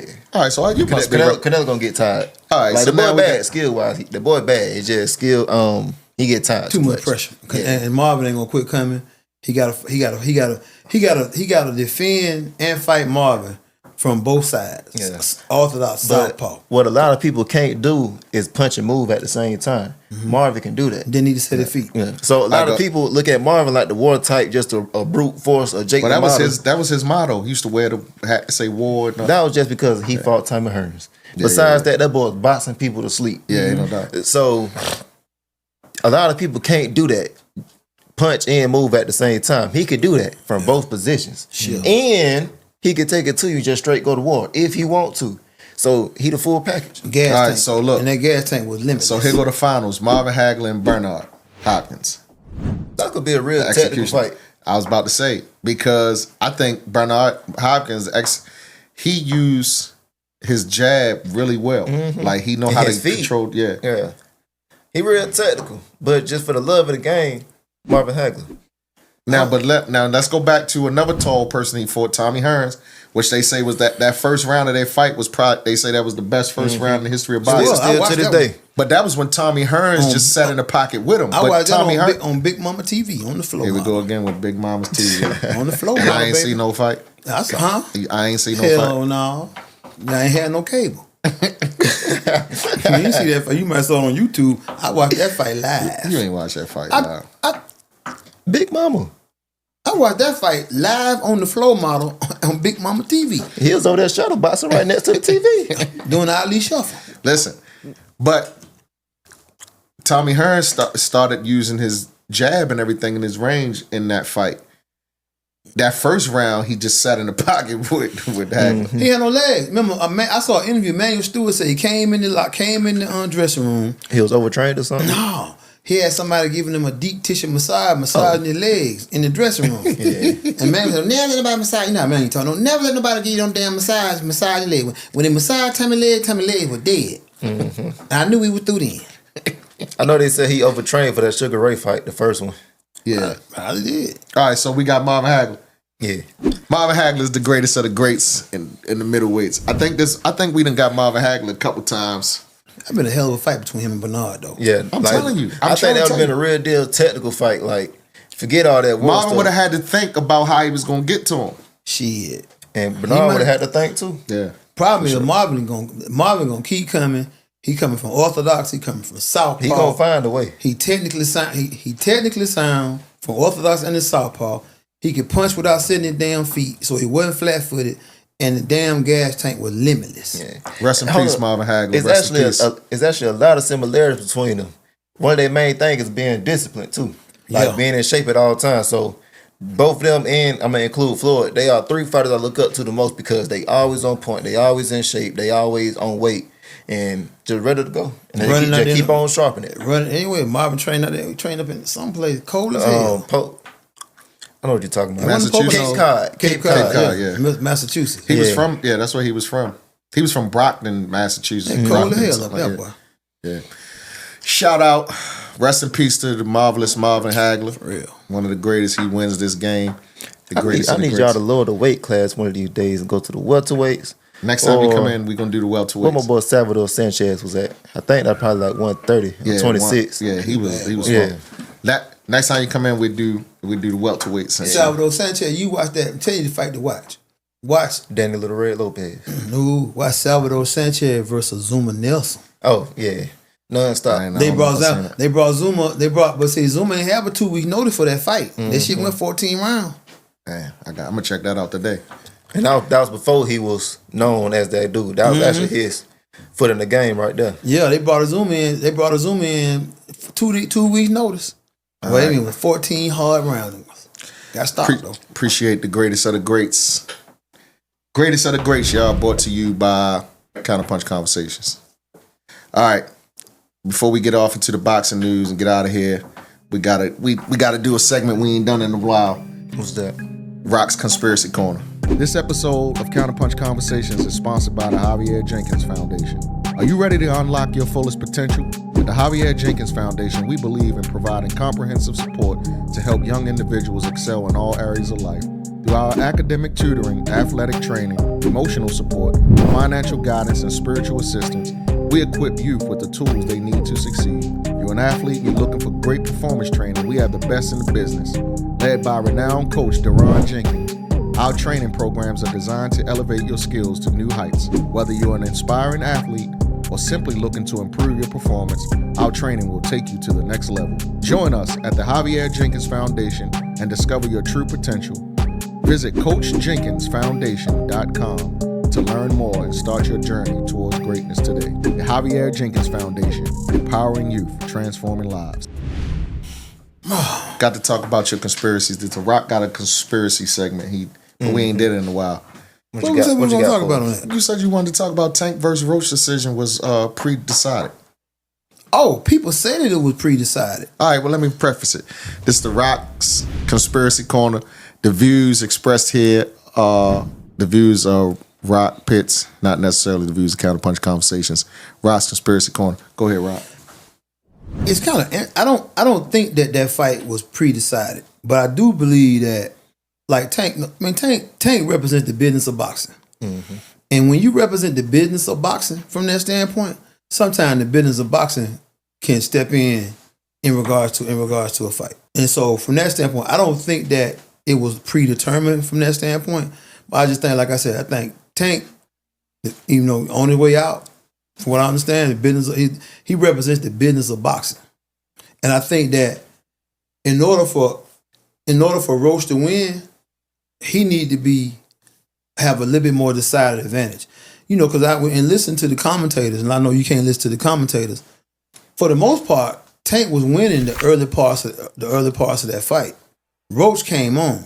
But I think what happens is when people, like Floyd, remember like when Floyd fought McDonald? And they were like, you know, McDonald won 4 rounds, so everybody thought Floyd lost the fight when he really won 8-4. You see what I'm saying? From that standpoint, everybody used to seeing Tank, knock somebody out and flip off the ropes.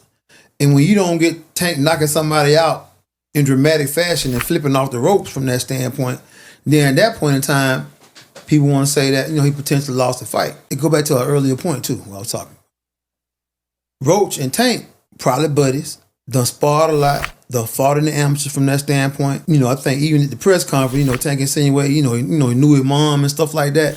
So they were familiar with each other, right? And so Roach was an underdog, but he wasn't a gym underdog. Does that make sense? Roach was an underdog to on paper, but he wasn't a gym underdog. So that made that a good fight. But in order for him to get that decision, he really had to just, it couldn't be a close fight. He had to dominate. He had to knock him out for real. We got to knock him out. knock him out. But or why he do gotta you say make it so was clean. predetermined though? Huh? Why do you say it was pre-decided though? I don't think it was pre-decided. I just think the business of boxing at that point in time, the business of boxing is on Tank's side. I definitely agree with you on that. It's regarding where's the most money at. You feel me? That's all. That's what it's all always about. So, of course, on paper, we always want the real to win. That's all. We all want the real to win, but these folks out here getting paid. So like, what's my dude? Al Heyman, stuff like that. Mm-hmm. Let's say Lamont Roach did win that fight. Great fighter, he do his thing. But is he a lot of money? Is he built up like Tank No. fan wise? You got a whole fan base behind him, and he ain't got nothing behind him like Tank does. So no matter what, favoritism gonna be or edged over here because like we got money right now and we got future money. Hold up, a rematch will make even more money because, and then like you said, I do agree he was winning the first half of that fight when he was boxing and moving. So what if in the second fight he do the exact same thing? So they done came up with even more money and just keep the ball rolling. Tank back to being Tank again. You know, Floyd I just watched something with Floyd just today. He said that Tank should not even be mentioned in the pound for pound list. The only reason he's mentioned in the pound for pound list is because he was affiliated with him. Mm-hmm. Now, that's what I thought you was going to talk about. I thought you was going to say that it was like that because he's no longer with Floyd and there was some type of conspiracy there. So let me say this right here to you. And I'm going to be perfectly honest. Tank got talent. Right? Tank got talent. But if you think for 1 second that Floyd Mayweather blessing you as the one, the next up and coming, all that right there, with 30 million followers on Instagram, Twitter, and everything else, and a crossover in regards to social media to boxing fans, but also to the world in general, if you think that Floyd Mayweather blessing you as a boxer don't help you marketing wise, it's like Roger said, you don't know shit about boxing. You definitely don't know shit about the business. But this is his first fight after all of the stuff came out with Floyd and all that. So I'm saying it don't matter. Listen what I'm saying. Listen, man. Because this is what I thought you was. This is what I honestly thought your conspiracy was going to be. I thought it was going to be like, okay, he ain't with Floyd no more, and this was the outcome of his fight with Roach. Oh no, I wouldn't say that right there. Right. I don't think that Floyd got that much power from that standpoint. Nah. To be able to influence a decision. I don't know, bro. I mean, I don't know. He might. Floyd. I mean, he switched referees in the middle of his fight, exhibition or not. But he told the referee get out the ring and brought another referee. You didn't see that? That's that true. was an exhibition. Exhibition or not, it was still. There ain't no title fight or anything like that. Listen. Get another referee there. Listen. I don't like you. Listen. Mayweather fights brought $1 billion in Las Vegas on the weekend. Right. It ain't. That's gone. So I don't think he has that type of power no more. But if Floyd Mayweather put a light on you as a boxer, if Floyd Mayweather puts a light on you as a boxer, it can't help but help you. Mm-hmm. It's gonna help you. If Floyd Mayweather says, "That boy raw," then people gonna pay attention.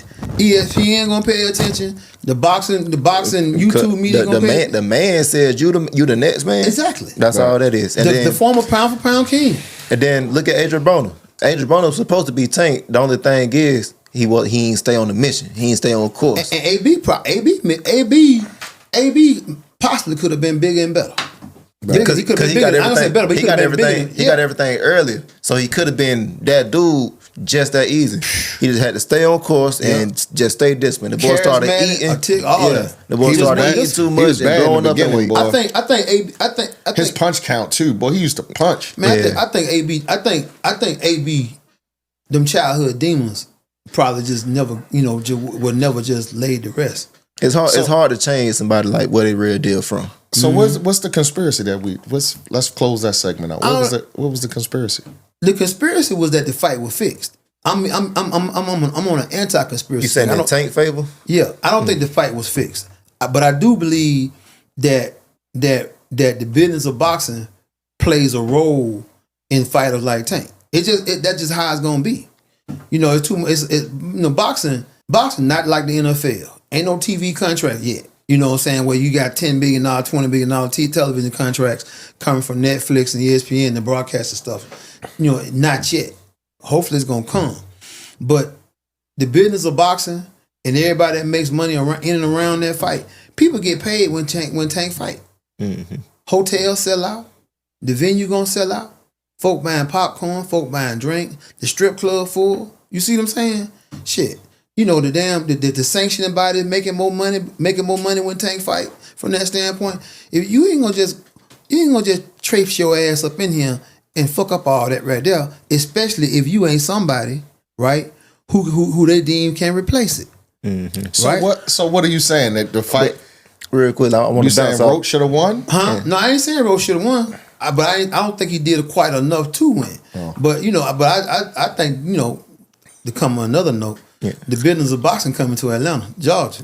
Be normal, baby. But the bounce off what you were just saying a minute ago is, I forgot what you said, so give me a minute. I'm getting old myself. Getting old. What you were saying? About the business of boxing. Take it back just a little bit for me. Tank about Roach not doing enough. No, how much Tank worth? Okay. How much he worth? Yeah. So somebody told me, and they taught me is, it's not just about you getting paid no more. Mm-hmm. Just think about it. When you go out here and fight, you got ticket sales, you got people buying popcorn, this, that, and the third. You got parking outside. You know, people be paying for parking. All that. The whole city. What they doing after the fight? You got an after party over here. So the whole business of boxing is also bigger than just the business of boxing. Exactly. It's the business of that whole city as well. Look at it's a lot of people getting paid. Look at the T-shirt you got on right now. At your next fight, somebody gonna be bootlegging the hell out that shirt selling. Oh, yeah. They already bootlegging me on Facebook. You know what I'm saying? That's the business of boxing, man. It's business. Sometimes you get a boxer. Tank is an economy, right? Floyd was an economy. Tank became a smaller economy. You see what I'm saying? Through the blessings of Floyd. Exactly. So now, you know, boxing looking for the next economy. But what made me mad about Tank is this right here. Like you said from the very, very beginning, that boy talented. That boy bad. He got bricks in his gloves as well. Yeah. So he got everything. He even got everybody behind him. Why you ain't fighting nobody right now?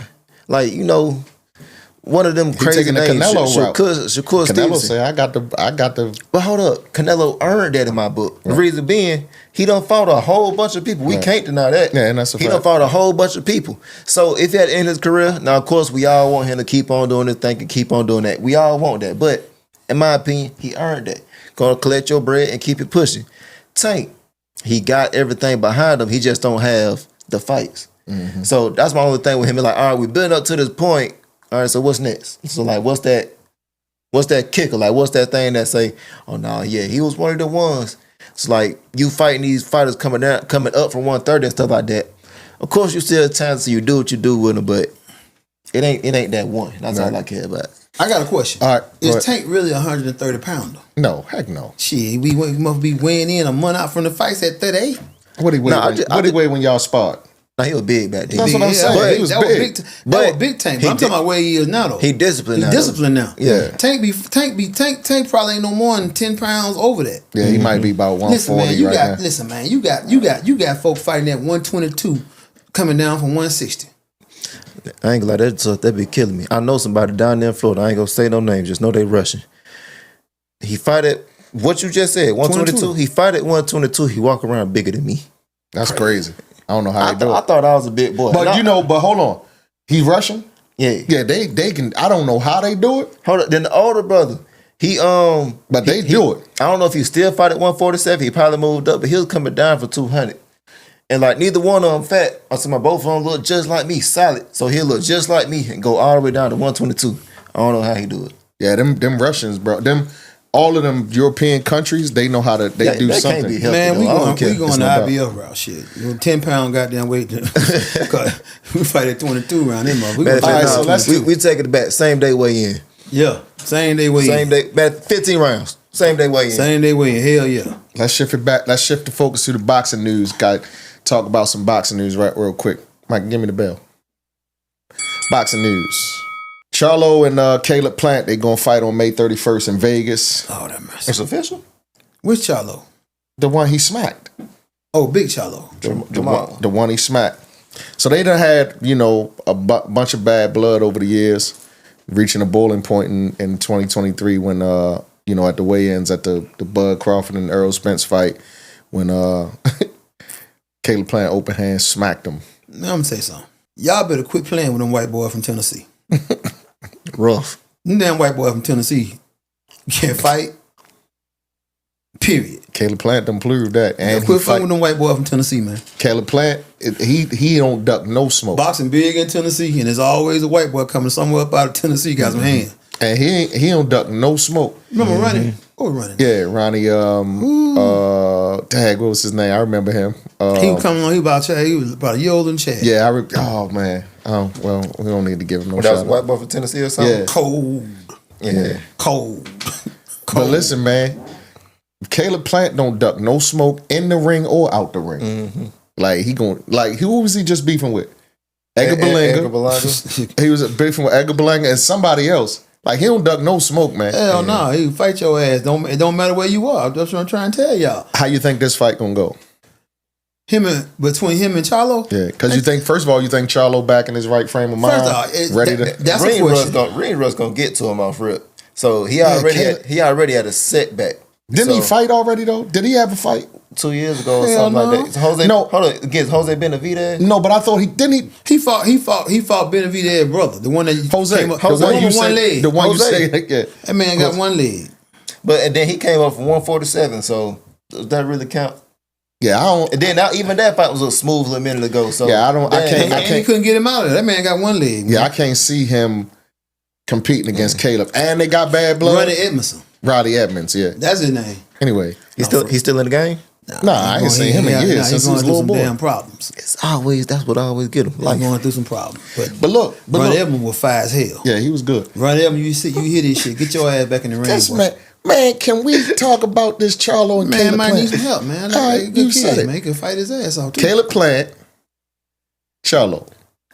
I don't think this is really a good fight because I think Caleb is going. It's a good fight for Caleb. Nah.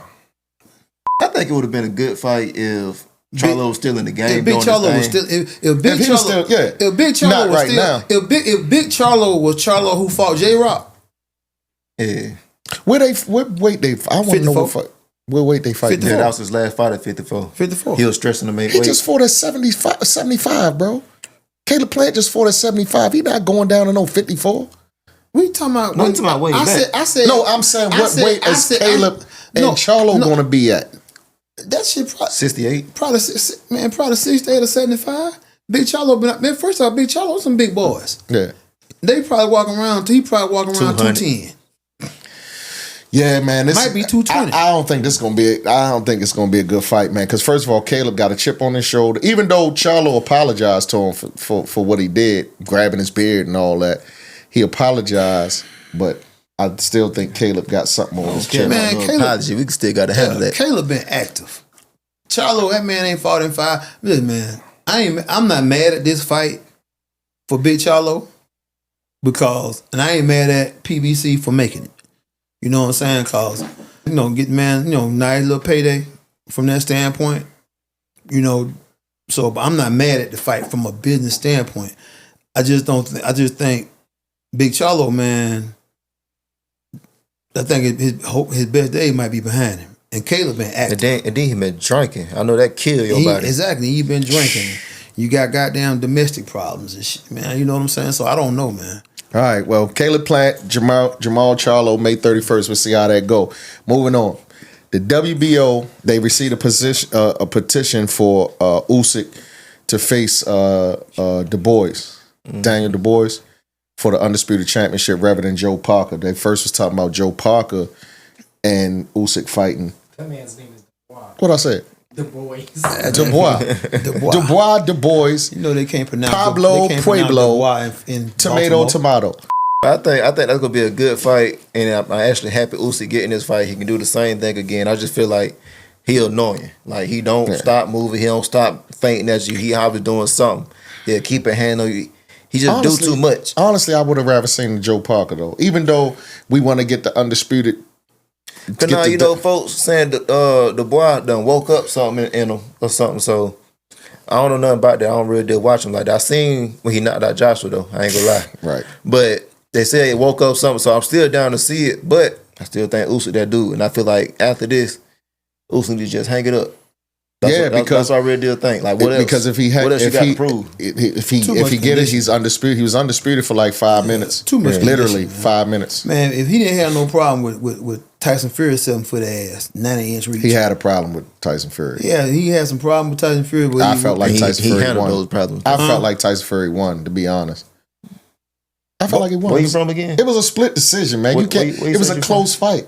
Where you say you from? I'm from Baltimore. I can tell. But listen, it was a close fight. I You can can't tell. say that Usyk just did his thing. It was a close fight. It was a split decision. I don't care what the judges They said. fight twice. They fought twice. Yeah, they fought twice. I'm talking about the last He one. almost got knocked out the first time. The last one though. The last one. I think he won that one too. He did win, but I'm saying it was close. I thought Tyson Fury won, to be honest. I ain't gonna say what I'm gonna say. What I was gonna say. What you was gonna say. Greatest of the greats. I ain't gonna say it no more though. Jared Anderson. That man had 3 fights. So now you done got He had 3 fights at the Had time. 3 fights at the time. What's up with him? bro. So now look. So you And you raw. But don't talk about Mike Tyson no just more. not greatest of the great, huh? don't talk about Mike Tyson no more. You on Jared Anderson now. I talk about Mike. I like Jared Anderson. All right. He All might. Oh, they got a new weight class now, don't they? But Yeah, super heavy or something? Bridger weight. What's that? Bridger weight. It's like between cruiser and heavyweight. Yeah, I think that Bridger weight might be. What's Bridgerweight is BS. cruiserweight? I always thought it was like Cruiserweight under 200. Yeah, It's but under 200, right? But see, hell, It's 190. Cruiserweight was some bullshit. yeah, ain't no doubt. So now, I mean, But they done put the Bridger weight now. Somebody got to build it up. All it takes is some good fights. Yeah. It Listen, says man. one dude that cruiserweight, this little southpaw cat. I don't know his name out That's top, what- but that's what he what's be the name knocking need to folks go? out. Who? Jared Anderson. Cruiserweight? Yeah, he's small. I ain't gonna lie to you. I seen him in person. Yeah, I ain't That's say what I mean. That he ain't a heavyweight. He Nah, either need to not go a to heavyweight. cruiserweight or to the Bridger Man, weight. boy, 6'10", 9, man, shit. Look, I Because- seen Shannon Briggs in person. Yeah. That boy big. Yeah, That boy is yeah. big. We had took a picture. He put his fist on the side of on my shoulder like this or whatever. Fist about the size of my head. I look up to James Toney. I used to want to go to heavyweight and fight like him. I'm gonna let James Toney have that. I ain't moving up there with them big boys. I'm gonna let them big have boys, man. Them heavyweights, boy. And with that being said, Jared Anderson, he ain't a heavyweight. That's what I know. I've been said that. And he a cruiserweight. Martin Bacoli showed you that. Like when he hit that boy, he was just knocking them all over the place. Shoot, another thing, Nigel I Lopez, know they his fought brother each other Tito, in the Hakeem amateurs. Lopez. And Hakeem about they to the fight. exact same size, for real. And Nigel at 175. Yeah, he just Najee, a lot yeah. more disciplined. I was at that fight. I remember Najee and Jared fought. I was there. It was out there in Texas, but Yeah. he just not disciplined enough. That's all I Right. think. Like I said, my boy Najee, he had 175 comfortably. So Comfortably. at He's least looking come good, down. too. I know he could definitely make cruiserweight for a fact. Yeah, let's yeah, say if he is bigger than Najee, cruiserweight, that's you. Because all now day he used long. to fight heavyweights in amateurs. I remember. I was there with him and Jared Anderson. Najee love to fight. That's my dog. Yeah. Yeah. Shout out Najee Lopez. Yeah. Just won a title. What did he win? He just won a title. He but did. I don't know which title So he it was. finna fight again. Yeah, no. May. It's not May 10th. It is May 10th. It is May 10th because I'm a pop's birthday. Yeah, he fighting May 10th. Shout out Najee Lopez over there with Pro Box.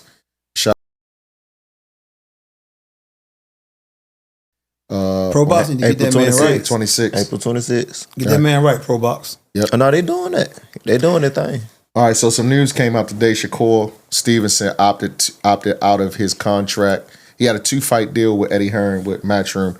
He opted out of it, and his next fight, he's going to fight William Zepeda, but it's going to be with Lou DiBella as a flat fee thing, July 12th in New York City. But hell, DiBella been saying a whole lot of anti-Shakur things, like publicly, on Twitter, all kind of stuff. Well, supposedly... From report, I mean, let me say, I watched other broadcasts, and they broadcast the tweets and the posts and stuff like that. So it's a little whatever. He must got some money behind him or something. Lou DiBella is a historic promoter.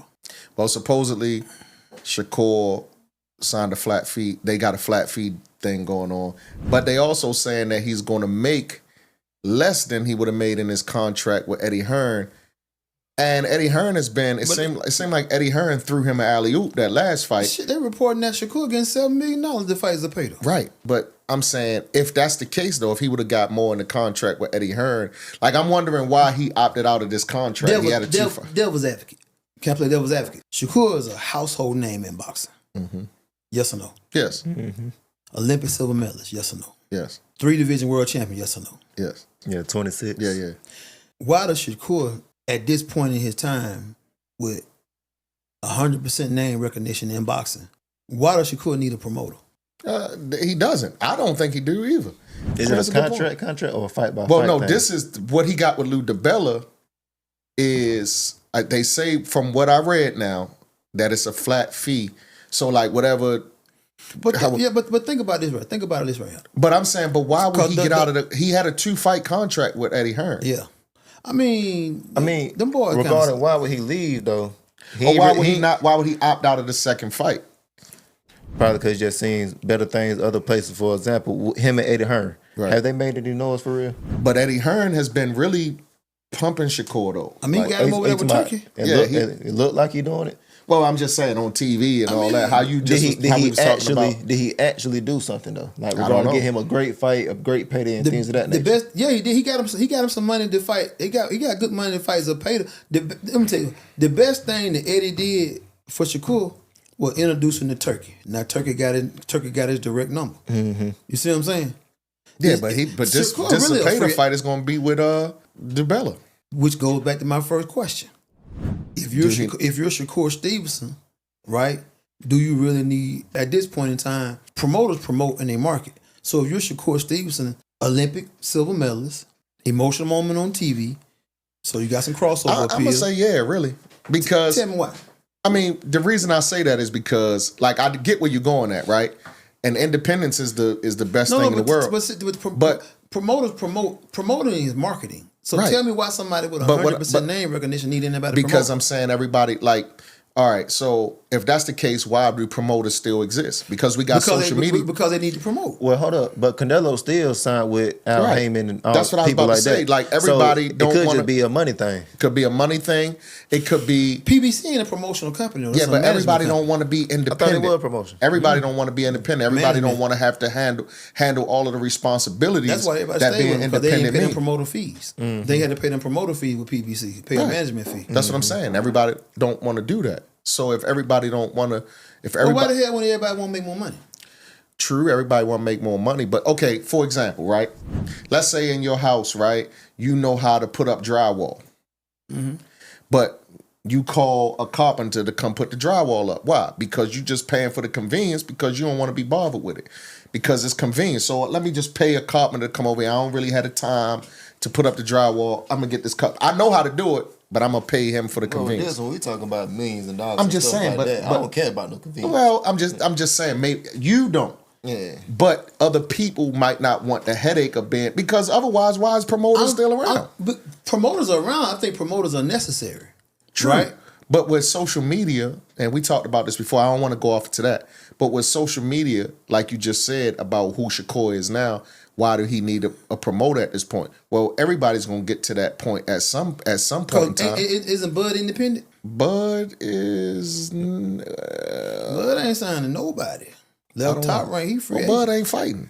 Huh? Bud ain't forcing. No, I thought he did sign with Al Heyman. Bud ain't forced since 2022. When he had fought, no, he didn't sign. When he fought Earl, he didn't sign no agreement. Bud with ain't PBC. forced since Earl, and that was 20. No, I'm talking about since that. Madrimov. I'm talking about even He before that. 2024. He ain't signing nobody. Yeah. When he had fought Sean Porter, what's my dude? Earl Spence. No, Madrimov. Chocolate Brownie. What's his Chocolate name? Brownie. He'll call Kell it Brooks. Yeah, Kell Kell Brooks. Brooks. Oh. And You called him Chocolate Brownie? he'll call it Errol Spence Chocolate Brownie. He said, "I'm gonna hit him with the Oh chocolate yeah, brownie." yeah. I remember. Yeah. I hope you're hungry, that I've got plenty of chocolate brownies ready for you. I don't think Bud ever signed a deal with PBC. He signed the black BLK Prime at one time. That was one fight deal. That one fight they gave like $10 million.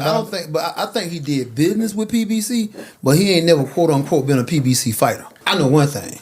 What? We can't leave out without talking about my boy Price Sparrow. Just had his debut against an 8-1 boxer. 7-1. No, 7-1. No, 81. 81. Yeah. 8-1. No, I just looked at it. 8-1. I just looked at his box rec. 8-1. I just looked at his box The rec. boy 8-2 now. Regardless, it was good. Regardless, you gotta give that man He was his 7-1-1. 7-1-1. The guy just sent me, Sparrow just sent me his box rec. It was 7-1-1. But True that. yeah. But shout out Price Sparrow out in Lexington, Kentucky. out in Kentucky. What Purdue? We gotta get Price back on.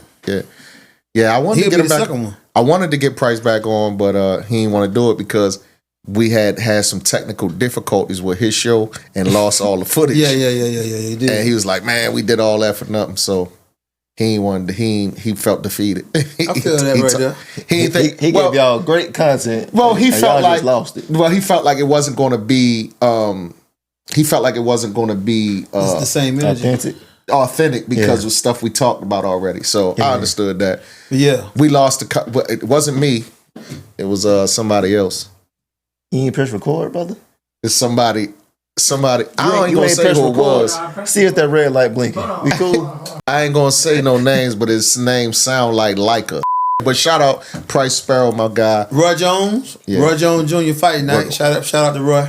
Yeah, and that. Roy, and I we need to do some business, baby. I need to meet him. Everybody around me keep meeting him. You don't know Roy Jones? I don't know Roy Jones, and we need to change that. Yeah, that's crazy. He is Who literally world my champion? favorite. He is literally my favorite fighter of all time. Roy Jones, your favorite fighter? Roy Jones. Come on, bro. Come on, introduce yourself. Meet the champ. This is the WBO World Champ. Roy, I just trying to say what's up. That's it. Roy, you need to meet the Candyman. I just told him. You ain't telling about the Candyman. You need to meet the Candyman. Candyman coming, baby. Yeah. The Candyman coming. That'll be a good place for him. The Candyman coming, baby. You should take him over there with The Roy. Candyman coming, baby.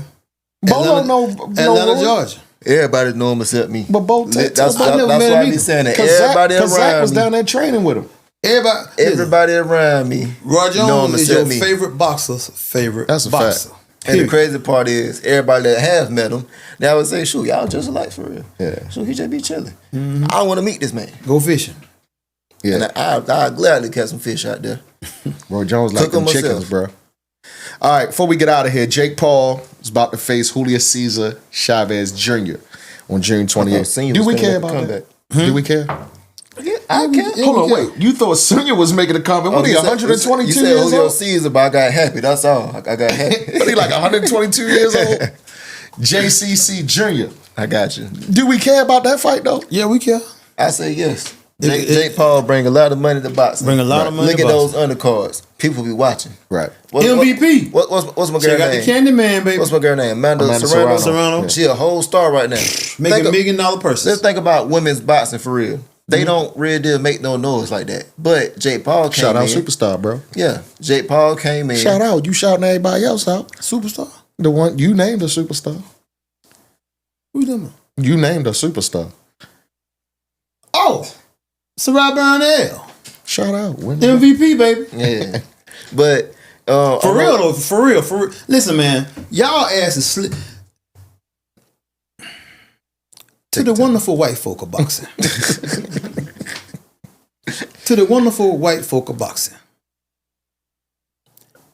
This is Atlanta. This is black excellence. This is black money. This is black Hollywood. Black music. It's billions of dollars in these hills. If you got the right folk in front of your game. You got the welterweight world champion of the world, be normal. Born Grady, baby. DeKalb, baby. DeKalb Medical. Born and raised him. Decatur. Where's greater? You know what I'm saying?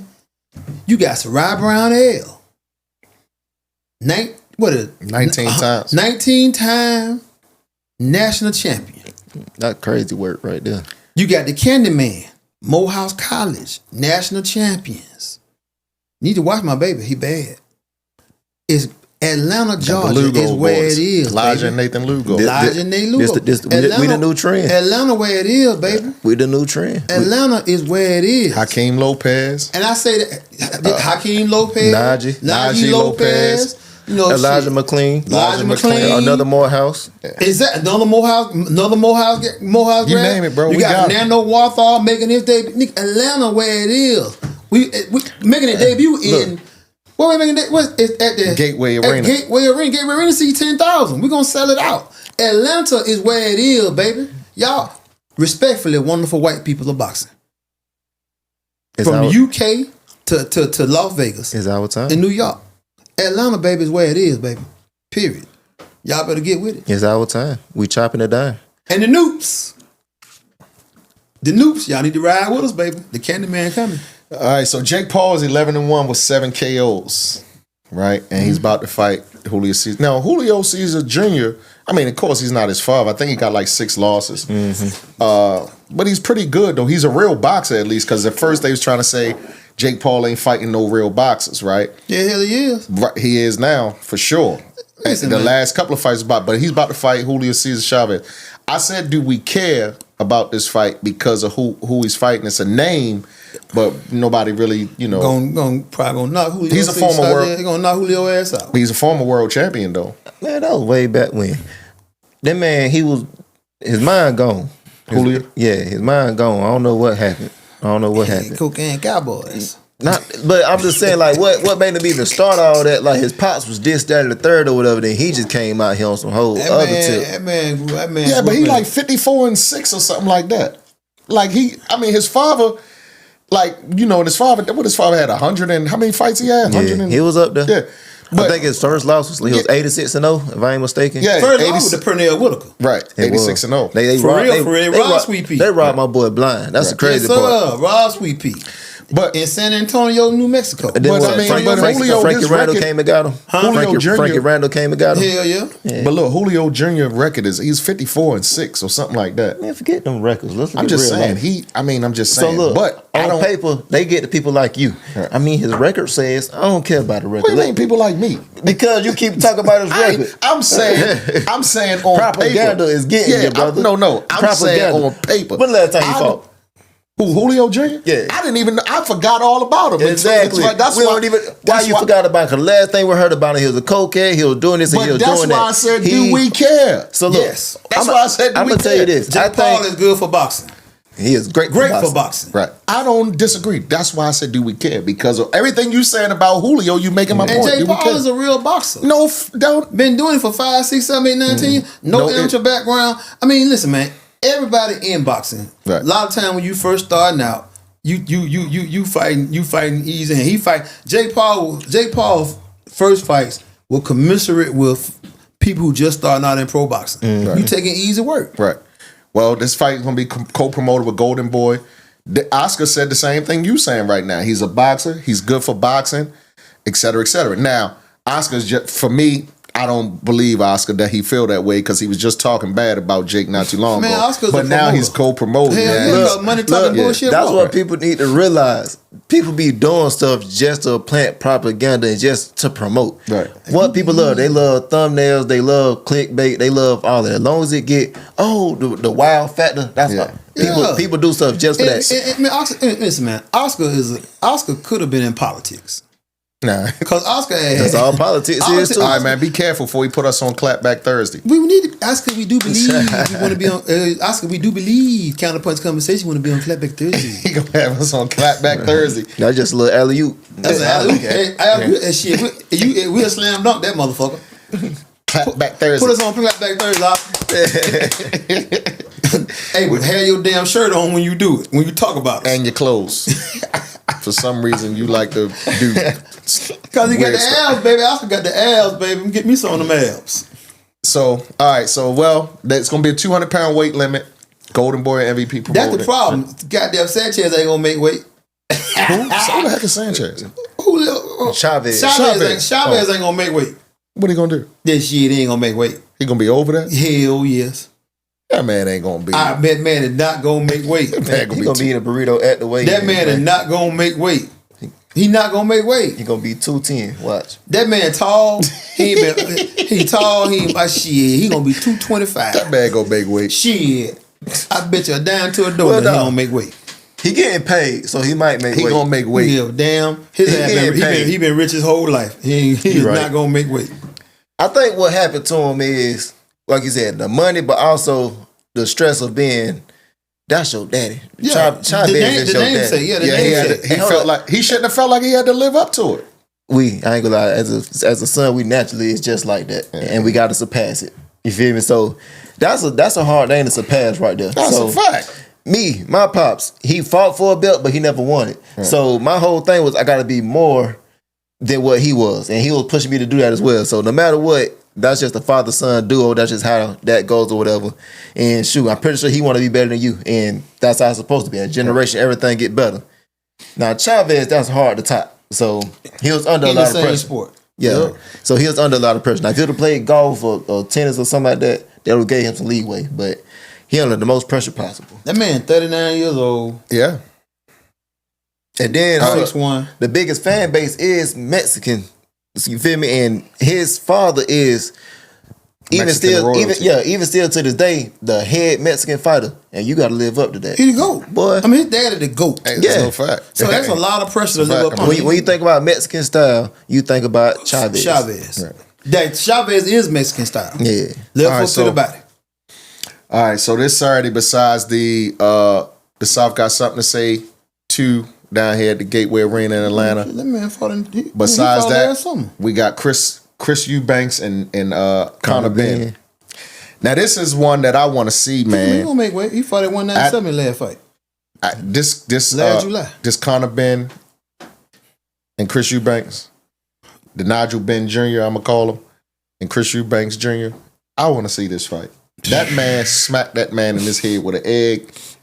That's the only problem. Listen, really, it shouldn't be no fight because if he'd have smacked me in my head with an egg, bro, You're going to jail. yeah, everything's shutting But down. that's the only problem. Yeah, because I'm going nuts. That's the only We problem. ain't leaving here clean. yeah, no, Exactly. I'm going nuts. I'm going bro. to jail. Yeah, I'm going nuts. But I'm see- going bonkers, bro. But see, when he didn't get him back right there, you can't come into the ring overly emotional. Yeah, I'm mad. Angry. But my point is, it wouldn't have been no fight because everything would have got shut down that night, bro. He smacked that man in the head with an egg, bro. And he slapped shit out of it. And I mean, he ain't throw it at him. Like, it's different if you Right, throw yeah, it at yeah. him. Oh, he Like, had he it playing. smacked him He with came. it. He cuffed the side of his head, man. Let me use Imagine somebody doing that to you. He came up there with. They gotta die. He came up. He hit that man with malice of forethought. But where's the he big- came up there? He came up there with the intention to pull that egg up out of his damn And look, pocket. he was cool with it, too. He was cool with and it. slap fire that man He ain't mouth with an hesitate. egg. He Yeah. ain't- This is generational bad blood, bro. But the thing about it is, Nigel Ben and his father, they ain't really got no I'm problems. gonna say, Right what now. they beefing for? The Sons. I don't know, but they been had because they Just was supposed to because of the old rivalry? They were supposed to fight in 2022. But he got caught with the steroids. Or the eggs. Nigel Ben, said he was eating a bunch of eggs and he got the. I love eggs. I ain't never get. Yeah, that's weird because they say he had like what they saying this stuff is worse than the stuff that Ryan Garcia had. Rain. They saying that Yeah. stuff is worse. They saying this stuff make you strong, boy. All that shit make you strong. But they say this stuff that he got found in his system was like some hormones for women or something that make you No, like. no. What happens is that But he never said when they that kept- that when wasn't they- when the they case. put That that the eggs, he never said. when they put that estrogen in your ass, they trying to wean you off the damn steroids. Is that what it was? You cycling off. They're trying to hide it. Yep. You've been on steroids, now you trying to cycle off and shit like that right But there. it was estrogen? Who the heck would take If estrogen? you said they found... No, they called it what's the name You of that said stuff? They woman hormone, Yeah, that's but no, estrogen. I know, but they called it clomiphene. I don't know what that is. I don't know what it is either, but they say it's strong as heck, bro. Mm-hmm. They say it's strong. I mean, they did say, I ain't never But watched that his was in fights. 2022. They did say when he first came out, he wasn't hurting nothing. And then he just, for some reason, started getting on a knockout spree. This Ben. Something has to be going on. But for him to smack him with an egg, bro, something gotta be. Like, That's good promotion. but his father said, Chris Eubanks Sr. You ever watch his podcast? Chris Eubanks Sr.? No. Oh, not my dog. That boy there. Bro, he is- stupendous. Bro, he is Yeah. hilarious. He is very, He's very elegant. yeah. He's very elegant, bro. In the ring, it's art. Right. It's just, He's elegant, bro. Like he's your British. business venture is stupendously exquisite. He that be- boy there nasty with it Yeah, though. he be tripping, bro. He said, like he called himself what they called them jokers back in Roman times. What? He's called Spartans. He Yeah. said that's what boxers are. They Spartans. I'm a Spartan. Right. You gotta say it like a Spartan. Bro, he said he won't work his son corner ever. He said I won't ever. He said he disowned him Dang. for what he did. I'm like, dang, bro, For the egg? Yeah, you ain't hear it. Yeah, I heard something you like know that. his class in this. He up here. Yeah. You get what I'm saying? He hold I his think nose. Nigel been the same though. He Like, hold his nose up high. Nigel been the Nigel same. been the same. Yeah, I ain't never get that. they both like elegant. I always thought Nigel Ben was just rough. I don't know, bro, but I know this fight. I want to see it. Yeah. Chris Eubank always was like that. He used to be strutting in the damn ring. Oh yeah, he was always a performer with the peacock strut. Well, bro, this is about to Then be. he fight got what's that boy name? Who? Michael Watson. It's about with the 1 punch knockout. I'm talking about the boy from damn. He retired undefeated, beat Roy.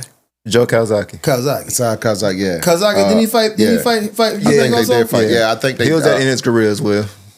Yeah, I think they did fight. I think that was. Check it out. I think it was like. No, at they the did end fight. It was close to the end of his career though. Yeah. Close to the end of all their damn career. Yeah, so Joe Kazaki whoop all their ass. Yeah, the thing with Joe Kawasaki is he had bad placement. Like he just missed his opportunity for those big fights. He still got him, but it was later in that career, so it don't mean as much. And then for his little reign, it wasn't nobody at that time for real. Yeah, he fought Kawasaki and shit. Joe Kawasaki, yeah, he fought Kawasaki. He only fought. Yeah. He only fought 2 more times. How many more fights? That's what I'm about to say. I was about to say. I thought it was his last fight. Nah, he fought 2 more times. He fought Carl Thompson twice. I don't even know who that is. He fought Carl. His ass was old as hell. He fought Kawasaki. I don't even know who Carl Thompson. He fought him in 97. He's 58 now. Yeah. So 97. That's almost 30 years ago. He was 30. Yeah. He was 30 when he fought. His ass he wasn't that far going out of damn prime then. But how many fights did Eubank had 40? He had 52 fights. Right. 45 wins, 5 losses, 2 draws. Well, he said he disowned his son behind this, but bro, I want to see how they show up to this fight. I want to see 2 things. I want to see how this fight gonna go. He smacked him with this egg. Slap fire that man's mouth. And I want to see if they touch it up at the end, like if they like embrace each other at the end of the fight. Man, hell no, that shit too personal. Man, I ain't gonna lie to you. If I got bad blood with somebody, you know how people be saying, "Well, we'll talk just to promote the fight." If I really did got bad blood, I don't like you for real. Right. So we not finna shake it up. You feel me? Mm-hmm. No. Yeah, I beat you. But the ref gonna make him touch it up in the 12th round. Touch it up. We ain't gonna make it to the 12. Yeah, well, good point. Slap fire that man mouth. Slap taste out that man. With an egg, bro. When I seen that, I was like, bro. That mean he came now with the egg. He put the egg in his and pocket. he was ready. But no, he told a couple, like he said what you said. Pow. Like he did it ever so calm. He did it ever so calm, ever so cool. He ain't hesitate. He ain't stutter. He just It was smooth with it. And then look, he over here spazzing out. He just looking at him, just smiling. Because he knew everybody gonna grab him. Yeah, you can't do nothing. But we in public. But watch out. Nah, he can do something. I seen people grab Mike Tyson too. Mike different though. I ain't really talk about Mike like you do. But I seen people grab Mike Tyson. Mike Tyson be on the floor. I remember when he got in that thing with Lennox Lewis, he was on the floor. He grabbed Lennox He bit Lewis his foot and bit his leg. I was like, you ain't holding Mike back. Mike getting his work. Mike had didn't want to fight. What did he do Mike to make Mike want to get that damn fight? What did he do to make him that mad though? Nothing. I bit a grown man bit my leg. I just want you to. He didn't do nothing. Mike was trying to sell a fight because he told him at the end of the fight, he rubbed his face and wiped the sweat off his face and told him, if this guy thinks I don't love him, he's crazy. Mike different. Kissed him. Then he kissed his ass. He kissed him. He wiped the sweat off his face. He was holding his newborn baby. Yeah. He wiped the sweat off his face, kissed him, and said, if this guy thinks I don't love him, he's crazy. Man, whoop Mike ass. Bro, that fight was bad, bro. Listen, man. That don't count. I love Mike Tyson. I ride with Mike. Goddamn it. I always say I'm riding with Mike I'm riding with Mike Tyson until he out of boxing or dead. Period. I love Mike. But goddamn, Mike. We got to get Mike in here. Mike, come on, show up. Mike lost every goddamn fight, man. He didn't lose every fight. Every big fight. Yeah, the real fights. The real fights. But that was after he went to prison and he was out of his element, bro. We can always just say if he would have. We can always say that with a whole bunch of people. Yeah. But if you know the situation with Buster Douglas fight. Yeah, he'll going to slap crazy out there. Yeah, he was high. Bobby Brown ass. Bobby, I told Mike to go to sleep. Did they say he was messing around the day of the fight? Mike had 9 strippers. He would say Mike had about 9 prostitutes swimming in the room. Bobby said, I told Mike to go. Him and Bobby Brown. I told Mike to go to sleep. He was high, sniffing cocaine. then you see in his amateur corner, they didn't even have an end swell. They had a Yeah, they thought they were just going to come in and just watch. They had a rubber glove with ice in it. Rory ass. Rory know the hell he was doing. Rory ain't know what the fuck he was doing. They was there for the good time. I just want everybody to really sit down and just marinate on why that was. Like, why did he lose that fight? Who, Mike? Yeah. He got the brakes beat off of him. No, his head wasn't in the game. Nah, he said at the end of the fight, he just fighting for money. He said, I'm just fighting for money. So I don't want to do this no more. Now I just want to take it back to your boy, Jared Anderson. No, now, I want Jared to win. I want him to be great. He's not my boy, but that's your dog. It's all right, brother. No, I like him. Take him in. Take him in. So, I know that's your dog. My only thing is, he got it. He can do it. I ain't saying he can't. He in the wrong weight class. He in the wrong weight class, but forget all of that. His mindset. He got to lock in on his mindset. I think he is now. But did you see when Roy talked to him, how he started crying and all that? That was a therapy session. I don't like that. You feel me? So, like, I'm only 23. I don't care. Well, you signed up for that. Anybody force you on anything. You feel me? So, look, right now, I'm a champion all these great things. If I don't feel like fighting, I can retire right now. Right. I don't owe nobody anything. It's just that easy. So, he not forced to do anything. So, just take note of that and say, why am I fighting? Right. Really ask yourself that. Do I love it or am I doing it for the money? I don't care what you're doing it for. Even if you are doing it for the money. If you want more of it, you gotta win. Right. If you gotta win, you gotta train harder. You gotta stay on point. You gotta do this and gotta do that. So just ask yourself, why am I boxing? That shit hard as hell if you don't love it, boy. I don't think it is. You got to love that shit. Think about it. Hold up. I'm hurting right now as we speak. I got done training earlier. So I'm sitting here hurting. I gotta wake up in the morning. Hold on. Disclaimer.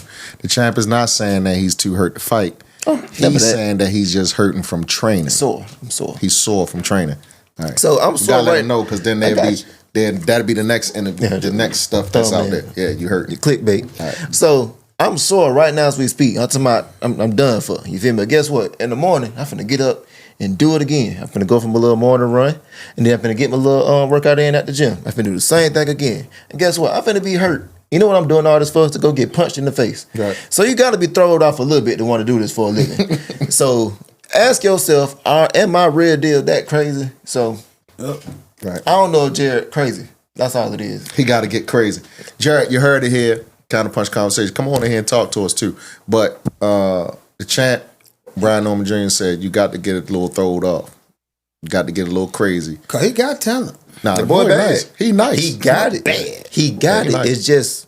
It's all up in this. How did we start talking about Jared Anderson? You are as greatest of the greats. We was talking about what was we talking about? You done messed that man up with that bullshit. Man, you changing the narrative, bro. You didn't put a Hicks on that damn. I put Jared Anderson in the greatest of the greats because of the kid we was interviewing. You thought he was gonna win? No, you said you were fine. See, yeah, you love some damn revisionist history. You like that? He trying to rewrite the story, huh? He fine. No, he rewriting the story. I promise you, I ain't forgot that. He's fine. That's my man. That's the next up and coming. No, I ain't say all that. Oh shit. And I ain't say my man ain't fire. My man fire. I do think if you're gonna be a heavyweight at that size, like Usyk, I never thought he was a heavyweight. You have to be. You got to be in otherworldly shape.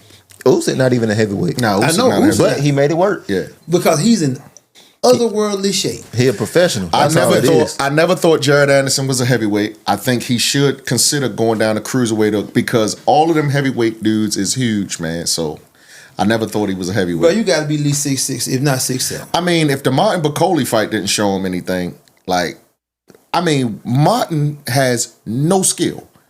But every time he touched Jared flew across the ring. I thought his neck was going to fall off. Neck was sliding and going. Every time he touched him, he flew across the ring. So that just shows you that he got touched by a grown man. That's what it was. Man, bro, he was hitting him with some boulders, bro. Them uppercuts was boom. Then Bob said, I knew it was a terrible fight. Who the hell made this decision? Bob said, I knew it was a terrible damn decision. Lil B said, stop talking about his promoter, man. Listen, I like Bob. Shit. Bob is old, bro. Bob funny. It's legal over there. That boy Bob is hilarious. I don't want to get you in trouble. He be zooted everywhere. Every time you see him, he having the time of his life. I'm telling you, I'm going to post this. Hey, Harvey, hey, I'm doing good. I'm going to post this. What do? Imitate him again. What do you say when you see him? Hey, Harvey, Listen, man. You're going to be a wonderful champion. Listen, man. Don't he sing happy and content, though? Hold up, bro. He ain't slowing none of that. Bob be happy. Bob be content. And he had every fight. Every fight. Doing his thing. And be chilling. And he cognizant. Be chilling. All right, man. The Bob father, baby. That boy bad. Bob, that's probably the last living legend in Bob. Him and Don King. You know what I'm saying? Them two living legends right there. Don King ain't living like Bob Arum, though. But let's get ready to close this thing out, man. We done had the WBO welterweight champion, Brian Norman Jr. Clap it up for him. Yeah, appreciate talking to you, champ, as always. You know, I hope people got something out of this interview. Understand that he ain't, less one. What did we take from this interview? First of all, he ain't ducking boots. Second of all, he is taking over. He's taken over. He has taken over already. We on my show now. Yeah, I'm tired of everybody trying to do all the propaganda things or whatever, try to paint pictures and things of that nature. So tell them. Right here. Yeah. So I'm tired of everybody trying to paint pictures and try to push out propaganda. So I just finna give y'all the real deal, real spill. I knock out your favorite fighter and I knock out your favorite fighter on any good day. All I need is my 10 push-ups and a king-size Kit Kat and I'm energized. Your boy can get it. So you heard it here first, CounterPunch Conversation. Lil B said bring everybody. Forget all the propaganda, all the stuff y'all talking about. Smoke, baby. Yeah. So before we close out, Rock, holla at your nuke real quick. Take some time. Think about what you want to say. Marinate on it. Marinate on it. Give him the real spill. Okay. Before I say that, Don King net worth is estimated at $100 million. I don't care about no Don King. We trying to get this man. He wasn't doing it like Bob. We trying to get this man. We trying to get this man a Atlanta parade. Talk to your nuke. Nuke. Mayor. We gotta get the WBO welterweight world champion of the world, Craig, a parade here in Atlanta. Atlanta got a first world champion since Evander. Mm-hmm. We got the first world champion since Evander. The youngest. And the youngest world champion in the world. Here's the other thing too. Fighting here in Atlanta, we bringing billions of dollars to the city and turn Atlanta into the capital of boxing in the country and absolutely in the South.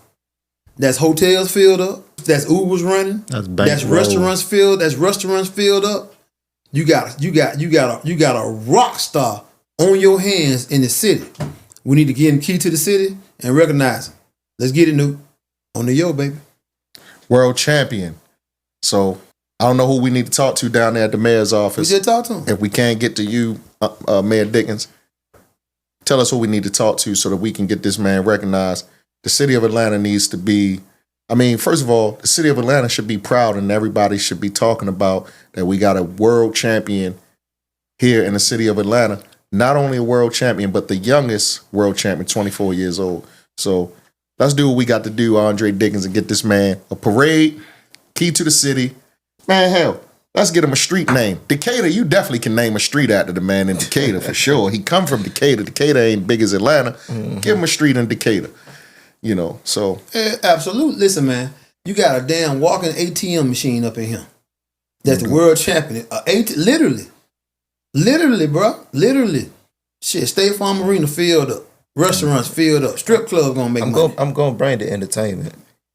And that's what all of these cameras or whatever and also in the ring. So Magic City I got the best of both worlds. Gentlemen, all of them full. So let's zoom in and take a look at the belt. That's the WBO welterweight championship belt right there. That's an ATM machine, Atlanta. All right, y'all. So thanks for tuning in, champ. Thanks for coming always. That's a hedge fund. Always good to see you. Always good to talk to you. You're gonna be a staple here. CounterPunch Conversation. Shout us out. Matter of fact, we about to get some patches made, and I'm gonna start asking people to come in here to wear our patch on their shows. Would you do that for us? Man, got that man. I'm down for it. Right. You hurting that man eye, that damn pinky ring, man. All right. So I'm gonna get you a patch to wear on your trunks for us and shout us out. Let the people know. All right, y'all. Thank y'all for tuning in to CounterPunch Conversation. If you like the content that we bringing you, make sure you like, share, and definitely subscribe on YouTube. Follow us on Instagram. Right below is our Instagram handle. And look, hit the bell too so that you can get all of the notifications when we live. Rob, always a pleasure, brother. Till next time, thank y'all for tuning in to CounterPunch Conversations. Peace.